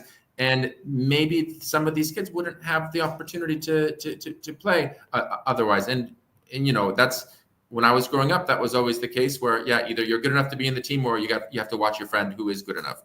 And so I love that we have a program that, hey, it's okay. Maybe you're new to tennis. Okay, well then you still can be part of the tennis program. You still get coaching from the same coaches those experienced kids would have, and you can still enjoy competition if that's something that is interesting to the student. So having those opportunities, I think that really, really helps to build a community. The other part that I hadn't spent much time thinking about until recently, which is our location. Those of you who live in central Bangkok, our location is quite centrally located. The secondary campus is next to the Ekam BTS. The The primary schools on Sukhumvit 71, about 6 minutes away. It makes a big difference because there are so many things happening in the school that we want parents to be a part of, and we want parents to come and see. Those are the great things that we missed out on during the COVID time, which is being able to come into school to see our kids in their element, proud of what they're doing, whether it's sport or whether it's an expo that they're presenting to the community, or a dance program, whatever it is. And being in the middle of the city means that maybe you can duck out, take a longer lunch if you're working in the city, and it's not too difficult to go there and to see your kids taking part in these events. It also means after school, you're going to see, especially at the primary school, lots of parents in the school, even watching their kids do their ECAs, or even just playing in the playgrounds and enjoying their time at the school. I think that the location, it definitely feels like a home. Everyone here knows the leadership team quite well because everyone's been in the school for at least 10 to 15 years. And so there is this sense of community because I think we know one another, we trust one another, and we have lots of opportunities for parents to come and get involved and enjoy all the benefits of having their kids at St. Andrews. Fantastic. Mr. Barczyk, thanks so much for joining us again this year. Really appreciate it for talking to us about St. Andrews. But now it is time to move on and show your video in your campus walkthrough. Thanks very much.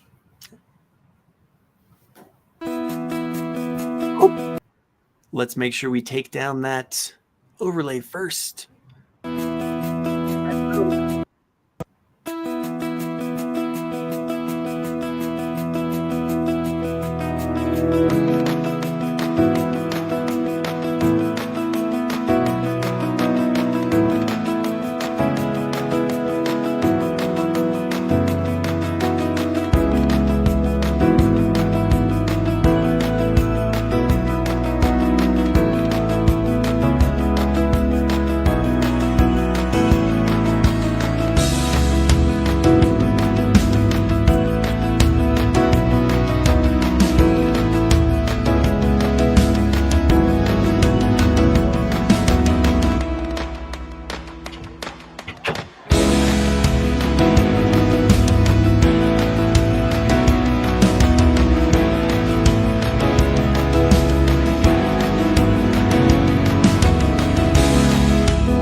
All right. Well, thank you very much to to St. Andrews International School, Bangkok, which is a North Anglia school. And thank you also once again to Mr. Barczyk for joining us. Really appreciate his time. The next school that we're going to be talking about today is St. Andrews International School, Sathorn. And I am just going to make sure that you all can see that before I introduce our school here. And I want to start this off by saying that the next 4 schools in a row are all schools from the Cognita group, and they're all different St. Andrews schools. So you're going to see Sathorn, Dusit, Sukhumvit 107, and Green Valley. And so, but for this first school, we do have a special presentation from Ms. Hetal Naidiswan, who I'm sure your name that I have just destroyed it, but she can correct me when she gets on the stage here. So let me introduce St. Andrews International School, Sathorn. St. Andrews International School, Sathorn offers the best international learning. Through an enriched and balanced English national curriculum, children are empowered to become determined individuals. Their Sathorn campus is nestled in the Central Business District, close to the MRT Lumpini and BTS Saladang. Our school has proudly steeped over 20 years of history, culture, community, and care. Globally, they are part of the Cognita family of schools. In this extensive network of around 100 schools in 16 different countries with 85,000 children, they're learning to thrive in a rapidly growing and evolving world. To learn more about their culture of care, their creative learning environments, and their dedicated teachers, and to get a true feeling for the St. Andrew Sathorn spirit, they recommend a school tour, and they look forward to seeing you and your family soon. Now, without further ado, I will bring Ms. Hetal onto the stage. And, I'm really sorry, but that's just, this is how it works. I apologize. Please pronounce your family name for me. Natesawan. Natesawan.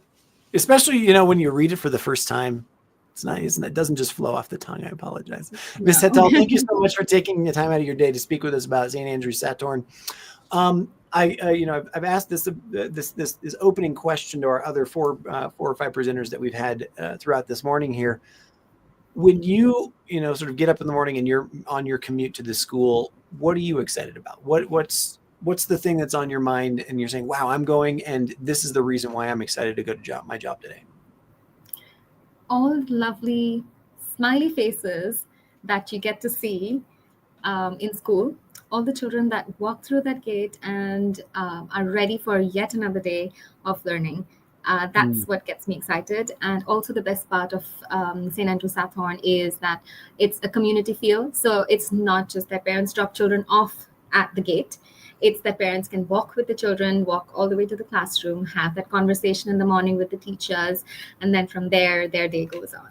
So it's having that interaction with parents as well, having that interaction with children as well. That's what gets us to school. And I'm sure for our children, from what I hear from parents, is that they're always looking forward to go to school, even if it's a public holiday. They're like, oh, we don't have school tomorrow, so they'll be upset. As for children that are going from Sathorn to secondary, I think they have a huge change that they need to manage, but also at the same time, because the transition is so smooth, they also look forward to going to S107, our Green Valley campus. Fantastic. I love that. Thank you so much. As I mentioned before you came on and before I did the introduction, you're a part of the Cognita group. So we're seeing the 4 different St. Andrews schools that are part of that Cognita group.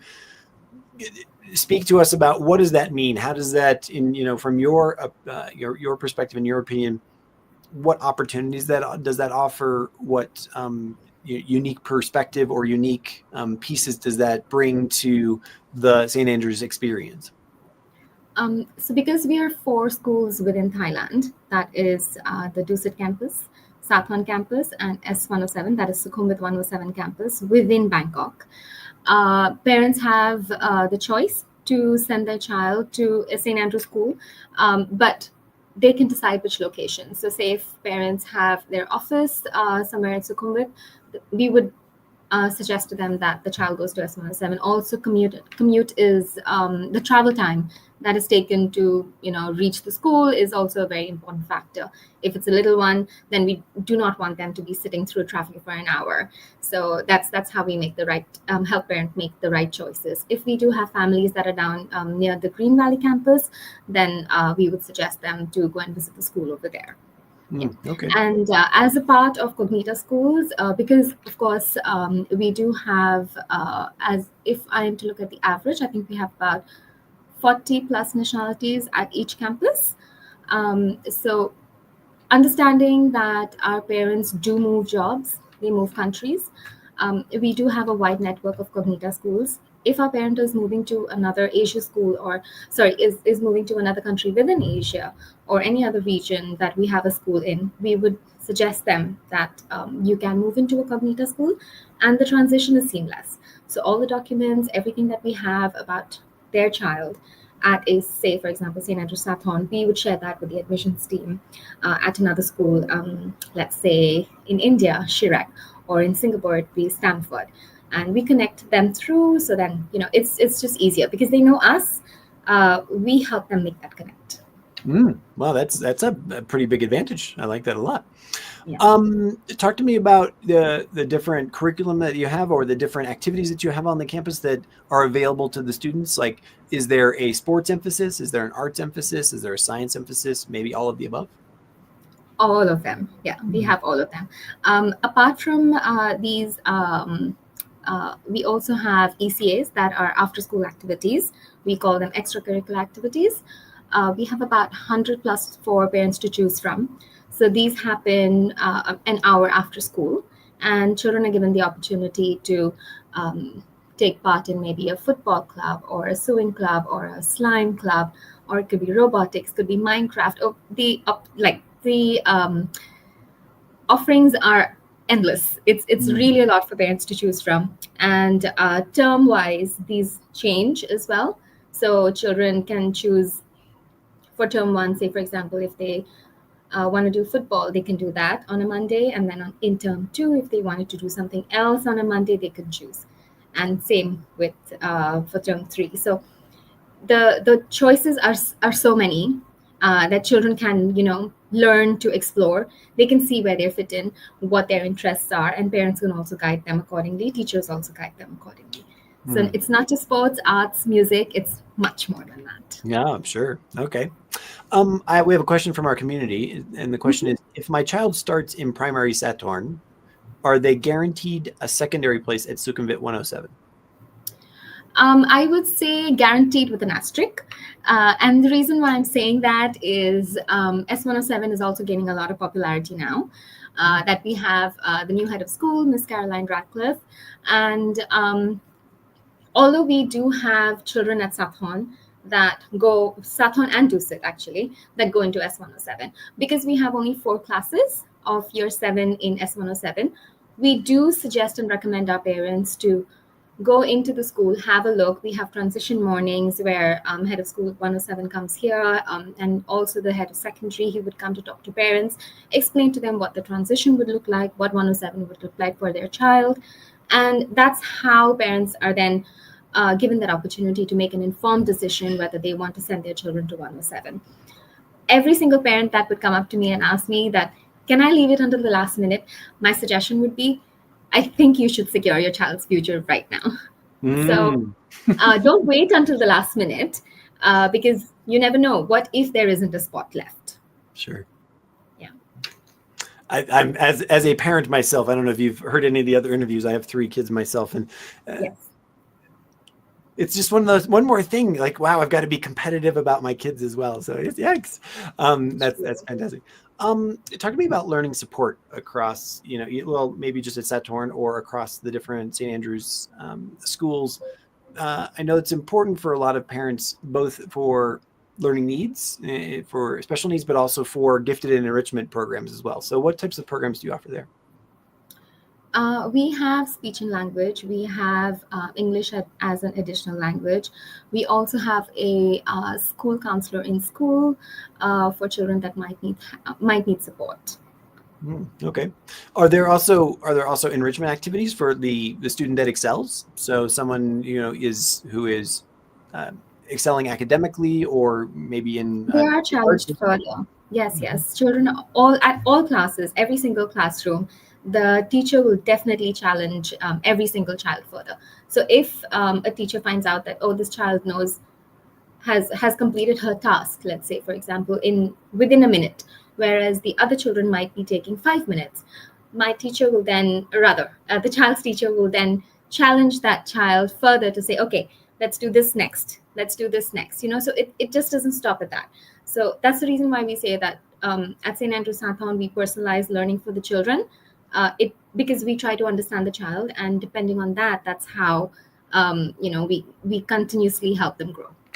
Fantastic. Tell me about the connection that you have to opportunities beyond secondary. So university opportunities, internship opportunities with connections with businesses or anything like that. That is something, Stephen, I will need to come back to you on, because I don't have so much information about secondary. Okay. I will need to send that information perhaps to you a little later. No worries. Well, then let's talk about primary and the opportunities there. So as someone grows through primary, one of the things that we know that a lot of our families have, or a commonality with a lot of the families in the international school scene, is transitions. So for a family who maybe is transitioning to Bangkok right now, and this is their first time, what sort of programs or process do you have to transition them into your school? And also, when they exit to go to another school, you said, there's connections with other Cognita schools, but what sort of exit program do you have to make sure that they're well taken care of as well? Sure. At first, when a family gets in touch with us, the admissions team will talk them through, will request for information that we require for documentation purposes. And then we will also set a personalized tour. So if the family cannot come immediately, what we would do is have a conversation on video, and we will try to understand the family, understand the child. And also, as soon as they come here, after they've rested a little bit with jet lag and stuff like that, we will request them to come to school. When they do come to school, they have a look and they decide that, yes, this is the school that we want our child to go to. There is me as a touch point for parents for communications. I will be sending them a lot of information about what all they need for their children to settle in school, what they can do to help, and how they can get in touch with me. We will have a 10-minute conversation about all the communications that we have in school and which channels are used so that they find all the information that they need to settle down. And any point in time during their child's journey at St. Andrews Sathorn, if there is any question, all of us are very open to it. A parent would just walk in, and head of school is there in the morning at the entrance. So any questions are always welcome is something that I always tell all my parents. And I also see that they do come back to me and say, oh, Hetal, we have this. Can you help? Or, oh, Hetal, this was amazing, as feedback. Or can we do something else? Can we do this together? Because it's a community. They do feel that they're all together. They do get connected to other parents as well with all the events that we have in school. So it's an amazing transition that they have, moving from one school to St. Andrews Sathorn. Okay. Most of our parents are very, very happy. That's great. A follow on to that is, you were saying, sort of the parents' interaction, so they can come and check out what their students doing, or maybe participate in an activity. Are there other ways that parents can be involved? Are there outlets for parents? Are there activities that they can be a part of? What the word I'm looking for? Committees, those kinds of things? Yes. So what we do is we create opportunities for parents to come together. One on a regular is our parent coffee mornings, where we invite parents to come into school on a particular day in the morning, and we share a learning. Or it would just be all of them coming together to do a workshop together. Say, for example, the last one that we had in December, it was a festive coffee morning where we invited parents to come in and, make a craft together. And that's how they bond. That's how they get to know each other. The last one that we had was on building positive behaviors, where parents come in and we have our school counselor sharing information on how they can help children and who they can contact if they came through to any problems. Fantastic. So we do, and also in terms of sharing culture and sharing about their own country, we have International Week. During the entire week, every class is learning about different countries, and we invite parents to come in, read a book with children, maybe do a art and craft activity, or do some cooking with them, or just simply read a book, or sing a song, or maybe a dance, or bring food from their own country and share within the class, so that children can get different flavors. Fantastic. Final question for you comes from our community. Do your 4 schools share facilities, and can a student go to other campuses for sports or other activities like that? Yes, absolutely. So we do have inter-campus competitions as well. These could be swimming, these could be football, basketball. We host them at Sathorn, we host them at S107. We also have our year 3 residential every year at Green Valley. So children spend a night over there. They go for a green walk. They do different activities like building their own tents together, and then they have campfire at night. So yes, we do share our facilities with each other. There is a lot of learning also amongst the teachers, amongst the children that we have between the campuses. Ms. Henthal, thank you so much for taking time out of your busy day today to speak with us. I really appreciate it. We're going to learn about St. Andrews Sathorn as well as the 3 other Cognita schools right now, but I'm going to thank you for your time, and now we're going to go through your campus tour. Thank you. So now I'm just going to bring it up here.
thank you so much to St. Andrews and Ms. Hedtal for that introduction and discussion around St. Andrews Dusit. And now St. Andrews Sathorn. And now we're going to go through the other three St. Andrews schools. And so I'd like to just introduce St. Andrews Dusit to you right now. St. Andrews International School Dusit is a British international school set just outside of the grounds of the Chitralada Palace in Bangkok. Dusit is a fully inclusive and co-educational school for children aged 2 to 11. Since opening with 5 children in 2010, it has expanded to just over 350 children distributed throughout 20 classes. At St. Andrews Dusit campus, the focus is on how children learn and the way our curriculum is delivered to meet all learning styles and abilities. The school prides itself on providing an exciting, engaging, and challenging British curriculum, which enables each individual student to make excellent progress and achieve their full potential. Students are recognized as individuals at St. Andrews and are encouraged to challenge themselves in all areas of school life and do their best. And without further ado, I will bring up the St. Andrews Dusit walkthrough.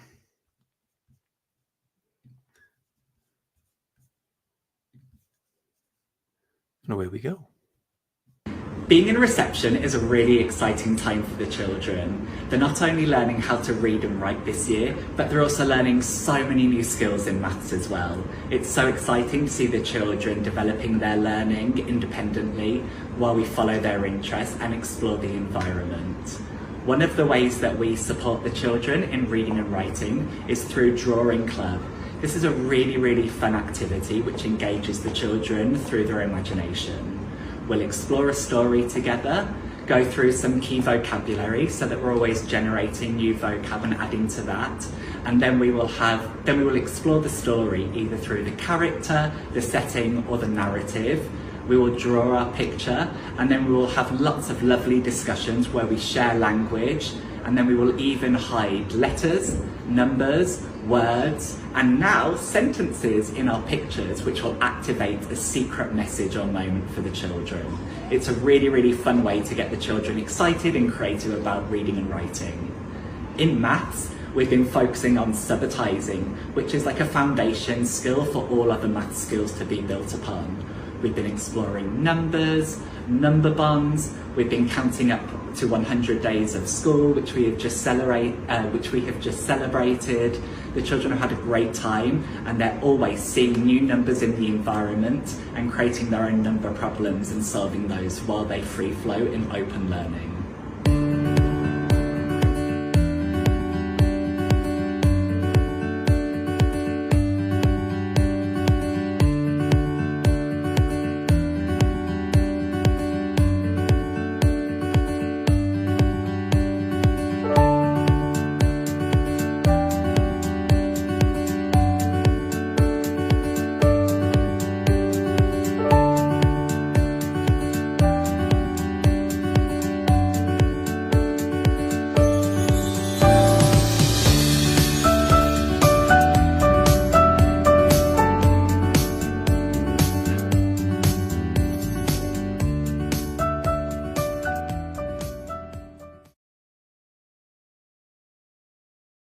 So thank you very much again now for St. Andrews Dusit. Now we're going to move on to St. Andrews Sukhumvit 107.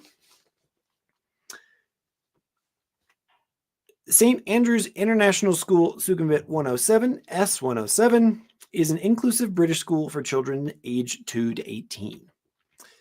Dedicated to meeting each student's individual needs since 1997.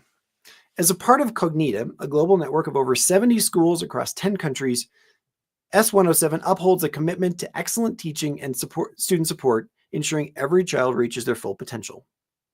Located on a vibrant and green suburban campus at the foot of the Bering BTS station, S107 is easily accessible from the city. The school welcomes students from both international and local communities, offering education based on the English National Curriculum and the International Baccalaureate. Their holistic approach nurtures every aspect of a child's development: academic, social, emotional, cultural, and physical. With a balanced curriculum that blends traditional values and modern technology, they create a learning environment where individuality is celebrated, guided by their core values: care, success, innovation, and inclusivity. That said, I'm going to bring up their video file and let's take a walk through of St. Andrews 107.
And thank you so much to Sukhumvit 107, St. Andrews Sukhumvit 107 for that great presentation.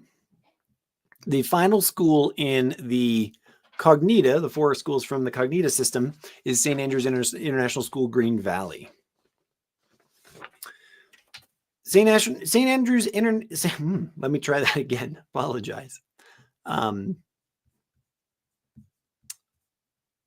Start over here. St. Andrews Green Valley is a leading international school on Thailand's eastern seaboard, offering a personalized learning environment for students aged 2 to 18. With a strong focus on green education and academic excellence, the school integrates sustainability into its curriculum through eco gardens, a mini farm, and forest schools. Following the British and IB curricula, Green Valley consistently achieves outstanding IGCSE and IB results, with students gaining admission to top universities worldwide. St. Andrews Green Valley combines the warmth of a small community with the opportunities of a top-tier international school. With students from 35 nationalities, the school excels in academics, boasting top IGCSEs and IB results and a nearly 100% university acceptance rate. Their unique eco-friendly campus fosters a love for learning and nature, preparing students to be adventurous, brilliant, and happy global citizens. And without further ado, let's bring on St. Andrews Green Valley.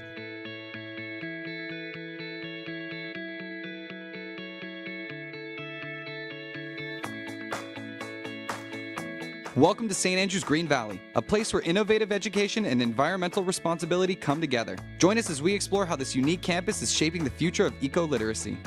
All right, guys, I'm here with St. Andrew Green Valley's head of school, Charlie Grayhurst. Charlie, what is the mission here at Green Valley? Well, firstly, welcome to Green Valley. I think it really comes down to the fact that we are very much a green school. It's about eco-literacy. It's about preparing children for the future. It's also about personalisation and that boutique feel, that community feel, very, very much. But at the same time, mental well-being, health, character development, values is essential to everything and suits where we are and the environment that we're in.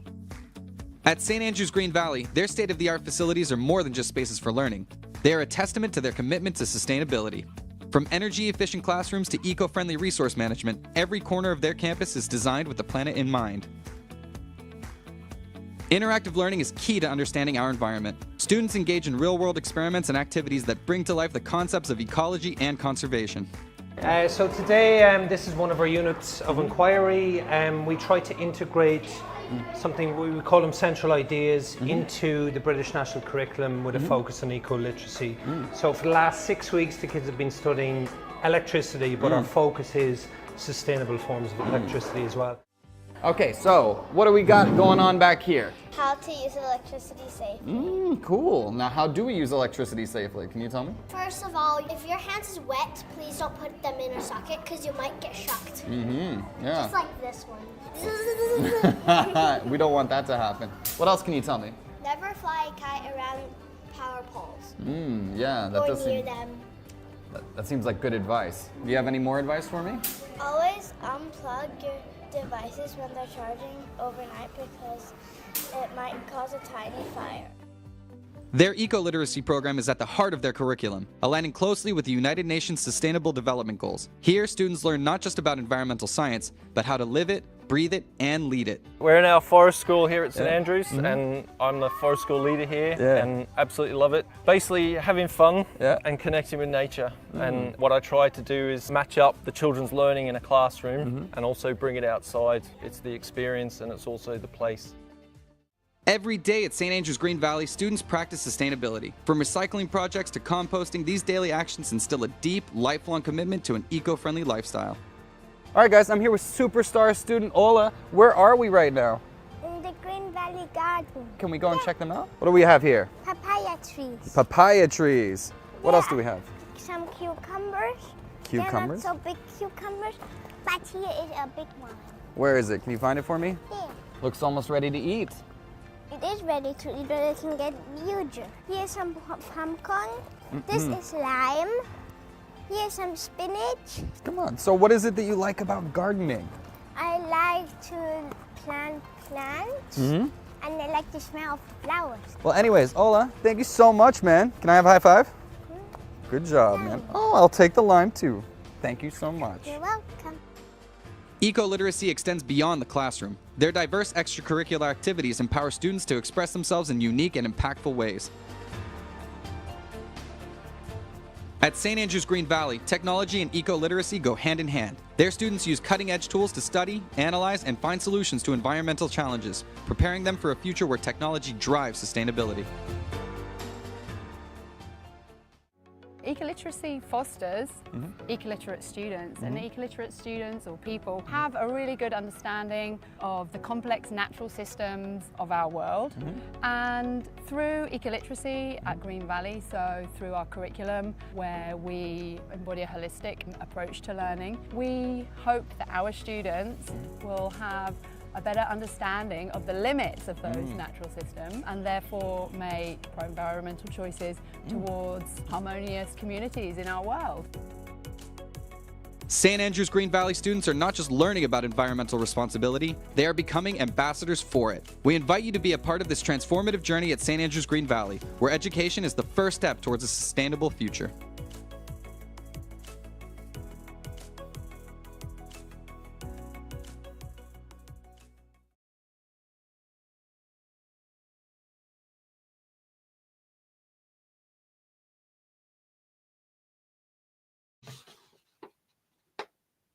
Thank you so much to all of the St. Andrews Dusit schools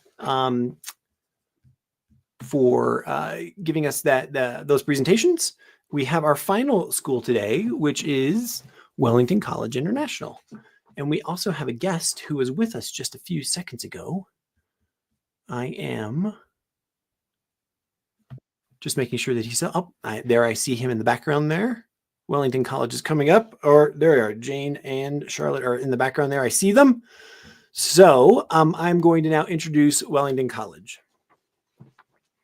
Wellington College International School, Bangkok, which is situated in the heart of Krita. Wellington College, Bangkok is the finest school in Bangkok. The campus is set on 70 rai, or 28 acres of prime, green, leafy land, and it reflects a value for beauty as well as offering state-of-the-art educational facilities for children aged 2 to 18. The school is part of the prestigious Wellington family, founded in England 160 years ago by Queen Victoria in honor of the Duke of Wellington. They have a sister school in China, India, and Indonesia, with more planned in the near future. This allows an incredible wealth of opportunities from summer schools, student exchange programs, staff collaboration, peer mentoring, and much, much more. Now, without further ado, I am going to bring onto the scene here. Miss Jane Forster and Miss Charlotte Baxendale. Did I get that right? Baxendale, is that correct? Yeah, you did, yeah. Hi, nice to see you all. Nice to see you as well. I will encourage you to project your voice a little bit just so we can hear you very well. But I'd like to offer you the opportunity that we have had for our other speakers today. And maybe Miss Jane, you could go first, and Miss Charlotte, you could go second. When you are coming to campus at Wellington in the morning and you're doing your commute, what is the thing that you're most excited about when you're coming to the school? Oh, I think that's such a good question. And actually, I've just done a tour with a new family. And as they walked around campus, they just said how happy all the children were, how the children ran to greet them. So I would say it's definitely the atmosphere of friendliness that you have when you come to Wellington, that you feel a very strong sense of community, that no matter what your role is, whether you're, a 2-year-old student, a sixth former, the head of early years or support staff, you feel like you belong to a really great community. So for me, that's what I always say. And I think similar to Jane, but also I think in my role as the head of early years, it's just knowing that no matter how I feel in the morning, I'm going into a place of such excitement, and the children's joy and the educators' joy is just so contagious that it makes it such a fun and exciting place to be. Fantastic. Thanks for that. So as as I was reading in the introduction here about, talk to me about the connection with the sister schools in China, India, and Indonesia, and how that plays into opportunities, how it plays into your curriculum, or other factors. If I just briefly say that our founding school is obviously Wellington College in the UK, which is 160 years old. Then there are 6 schools in China.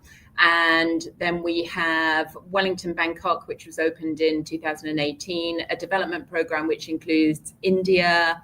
Indonesia will open in September. So we have a very strong, real network of schools reflecting the Wellington brand, ethos, values. But there are obviously lots of more specific things and connections in terms of professional development and training and use of resources, which maybe you can elaborate on. Yeah, of course. I think across the schools, we look at kind of what our golden threads of consistency are and how we're kind of keeping that brand really strong in terms of our identity and in terms of our ethos.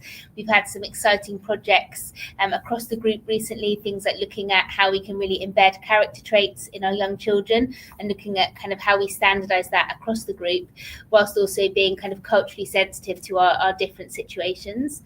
And I think lots of opportunities for children to pair up with peers in their same year group across the different schools, I think has been a really exciting part of that as well. Yeah, I mean, from early years all the way upwards, say, for example, if you are in year 9, you have the opportunity to pair up with a peer mentor in sixth form in the UK. So they learn about what they found hard, what they found challenging, or what they found amazing about their own GCSE journey.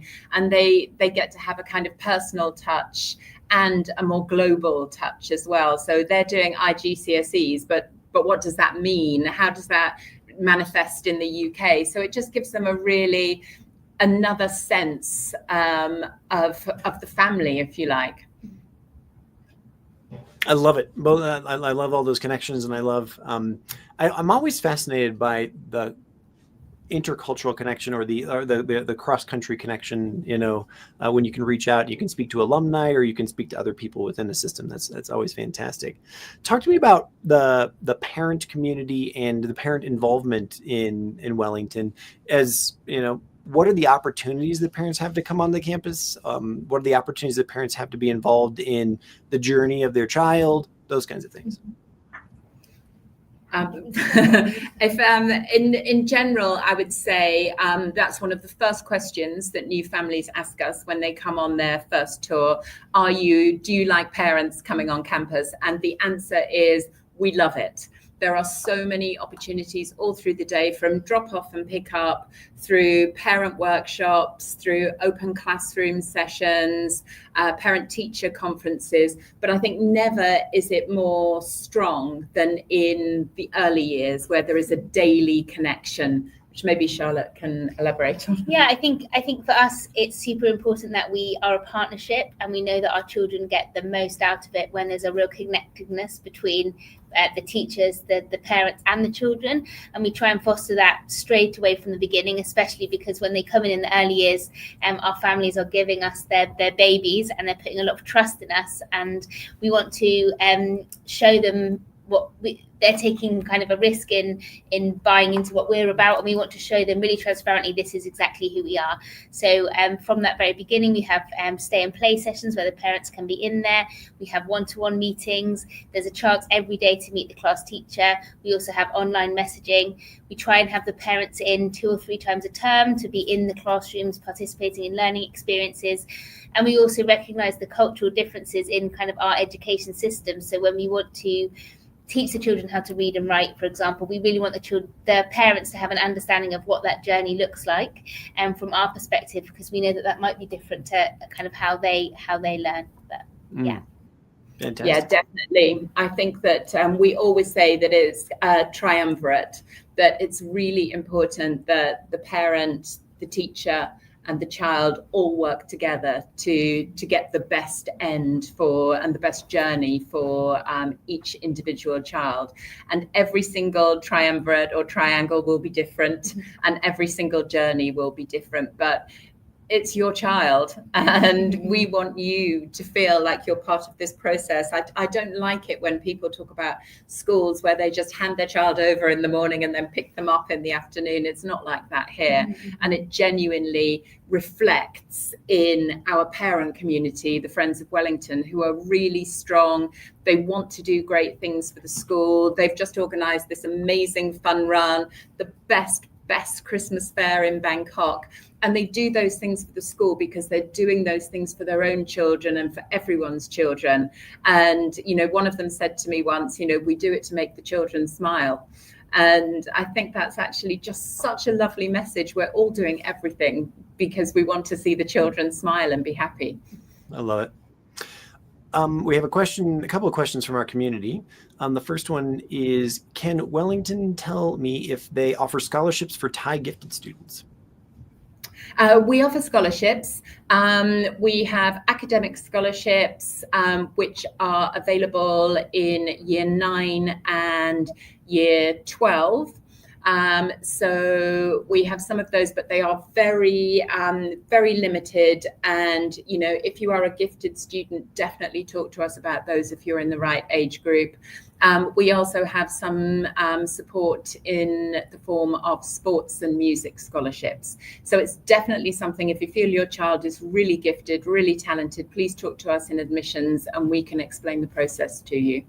Okay, fantastic. Second question is, could you please tell if you have Mandarin as a second language or any intensive Mandarin study? We do have Mandarin, I think from nursery. Yeah.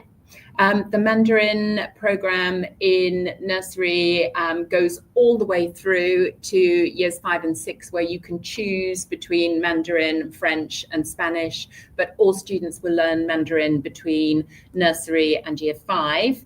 And it is very much dependent on your level when you join the school. So we have a lot of Chinese families who want us to support their children on a certain level. We also have children who come here and they don't know any Chinese at all, any Mandarin at all. So we will support them on a different pathway.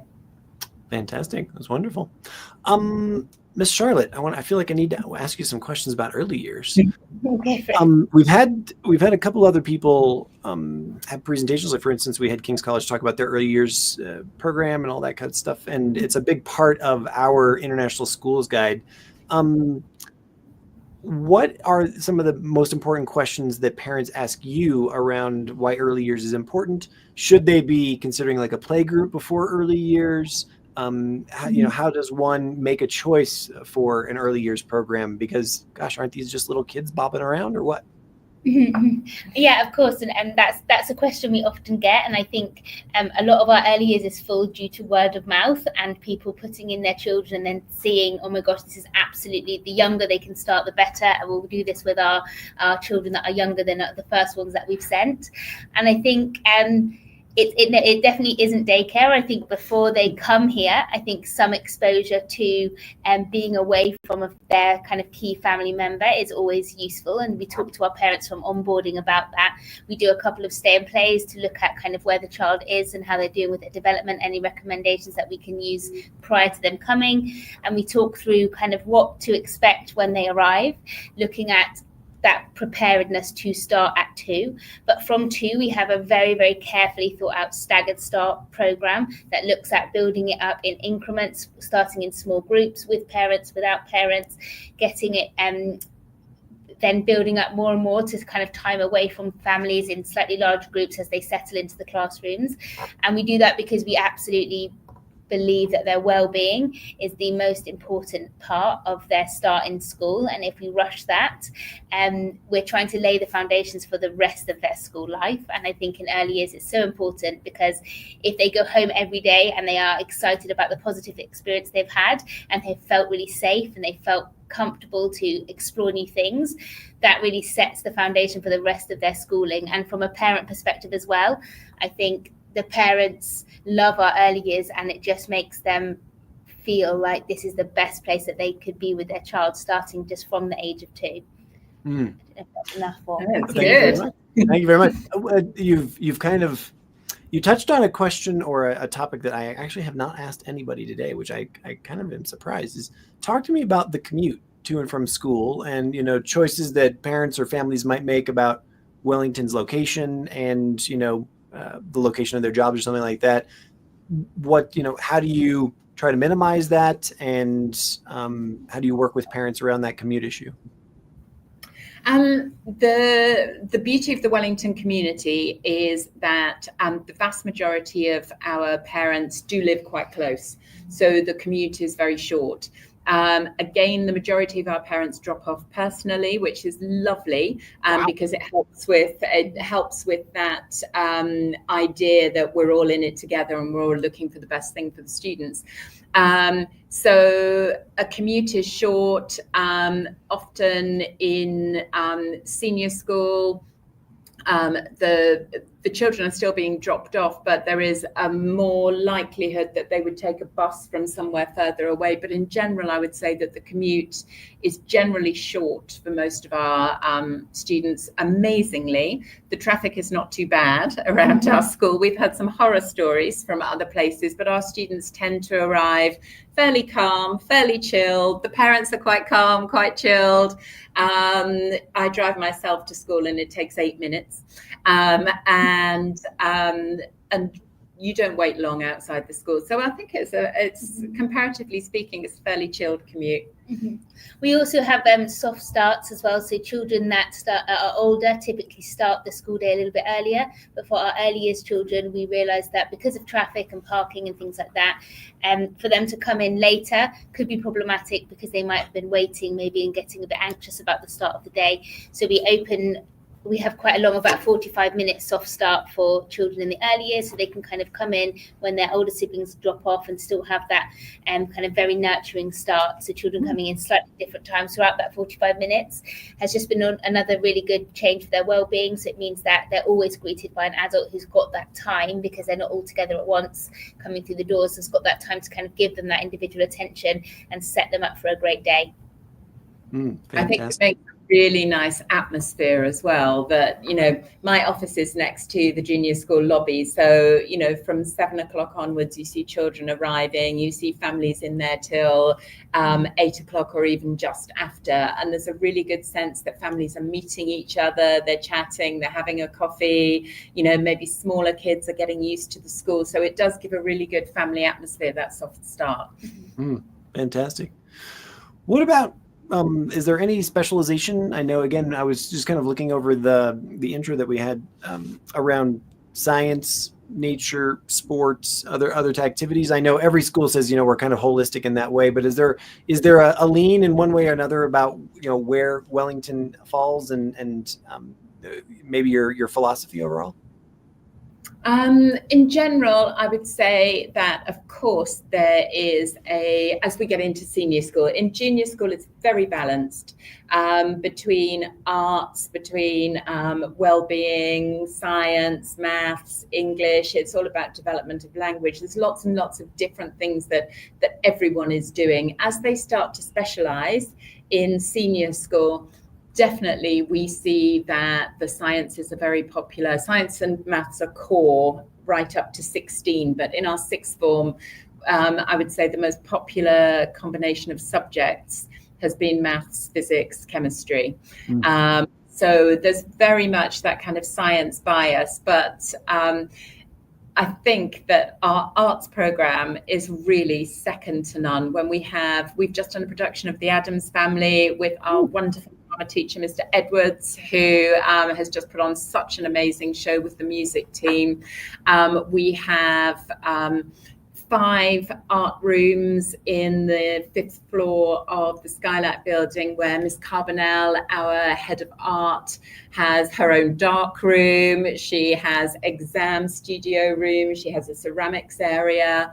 You know, I personally believe so strongly in the value of the arts that we would love to, our master, his subject is English literature. We'd love to see a development I would like to see it in Asia in general, in Thailand in general, but all of the basics are there. All of the specialist teachers, the wonderful teachers, the amazing facilities are there for us to really expand and have, as many students loving art, music, drama, English literature as physics, chemistry, biology.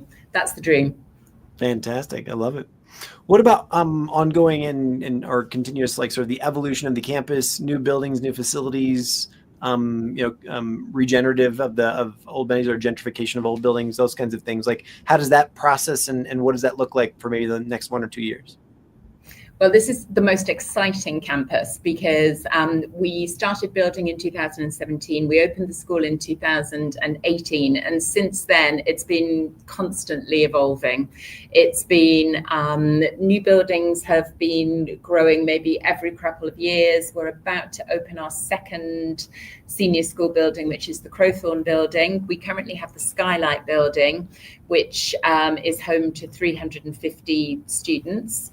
And the Crowthorne building will be for years 5 and 6, so an upper junior school, giving a really brilliant new dimension to the junior school.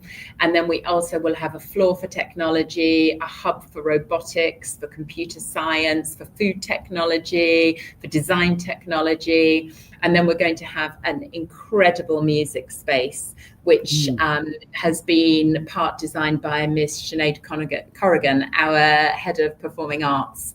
So that will have the independent music rooms. It will have huge performance space and music classrooms. So there's lots of development going on. And then next, there are plans we still have some space left on the 70 Rye of our campus. So there are plans for a second sports hall and possibly a standalone early years building as well. So it's all in the pipeline for the next 5 to 10 years. Fantastic. Ms. Charlotte, I want to give you the last word here on this little interview. What is something that, I haven't asked that you hear all the time, or something that you think is incredibly important about the early years program or Wellington College in general, that, like I said, that I haven't asked or that you hear all the time? I think for me, actually, so we've just been finalising our staff recruitment, and I get asked a lot of kind of what for me is the most special thing about Wellington. And I think for me, especially as being with the early years, I believe that we truly kind of meet our pledge to meet every child where they're at as an individual. And I think we look at that through variations in timetables. So at every point of the day, we look at what is appropriate for this child and what does challenge and what does flourishing look like for this child right now. And I think that our parents have come along that journey with us. And I think that I have worked in schools where that's been the desire, but hasn't always quite felt like that's exactly what's happening. And I think that I feel really proud that we're on that journey with our families. and we have children on different pathways, and we have children, doing things in early years that I think is phenomenal, and the children that are coming on their own journey. And I think it's that knowing that we are meeting individual children where they need to be met, and ensuring that we're kind of setting that foundation for them to flourish throughout the school. Fantastic. Miss Jane and Miss Charlotte, thank you so much for taking time out of your busy days to speak with us today. I really, really appreciate your time. But now we're going to go to your school tour, the video tour, and I will wish you well for the day. Thank you so much. Thank you. Bye.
I think Wellington is the school, probably most of all in the UK and perhaps around the world, that really stands by its values, that stands by what it says it's going to do.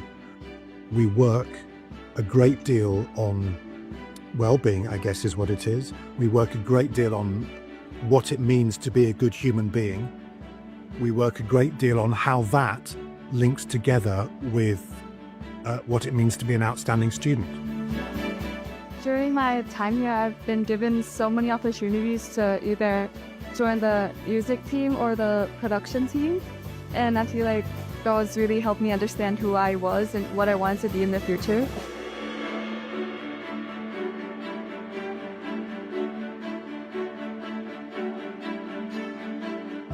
A-levels prepare students for the next steps. They go into a deep level of understanding in the subject area, but also allows for a holistic experience over the 2 years, enabling them to participate in sport, be creative, get the right guidance that they need for university, whilst also having the opportunity to really stretch themselves academically.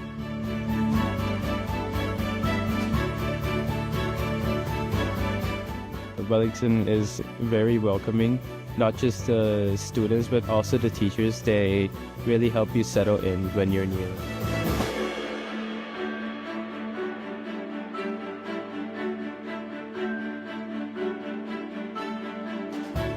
I've been at Wellington for 6 years, so I've grown accustomed and I've learned to appreciate the traditions and the values of Wellington. The school provides me the perfect ecosystem to, fulfill both of my academic and athletic abilities, so that's perfect.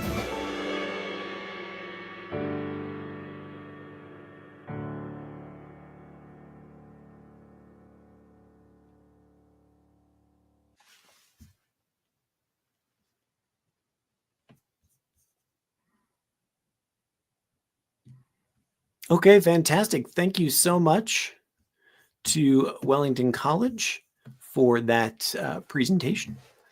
Really loved having them here. And, folks, that is the end of day one for us here at the BKK Kids 2025 Online International Schools Fair.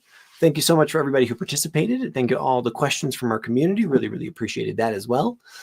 Just a reminder as well, if you want more information about any of these schools or, any more of the 130 schools that are in Bangkok and the surrounding area in Thailand, you can come and get our 2025 BKK Kids, Chiang Mai Kids and Phuket Kids International School Guide. Just go to any of those websites, bkkkids.com or Chiang Mai Kids or PhuketKids.com, and you can find it there. It's free to download. And as I showed you earlier in the presentation, just literally hundreds of pages of resources and important information about all those schools to help you make an informed decision. You can also get our 2024 activities and camps guide at the same places. Our 2025 edition will be coming out in a couple of months.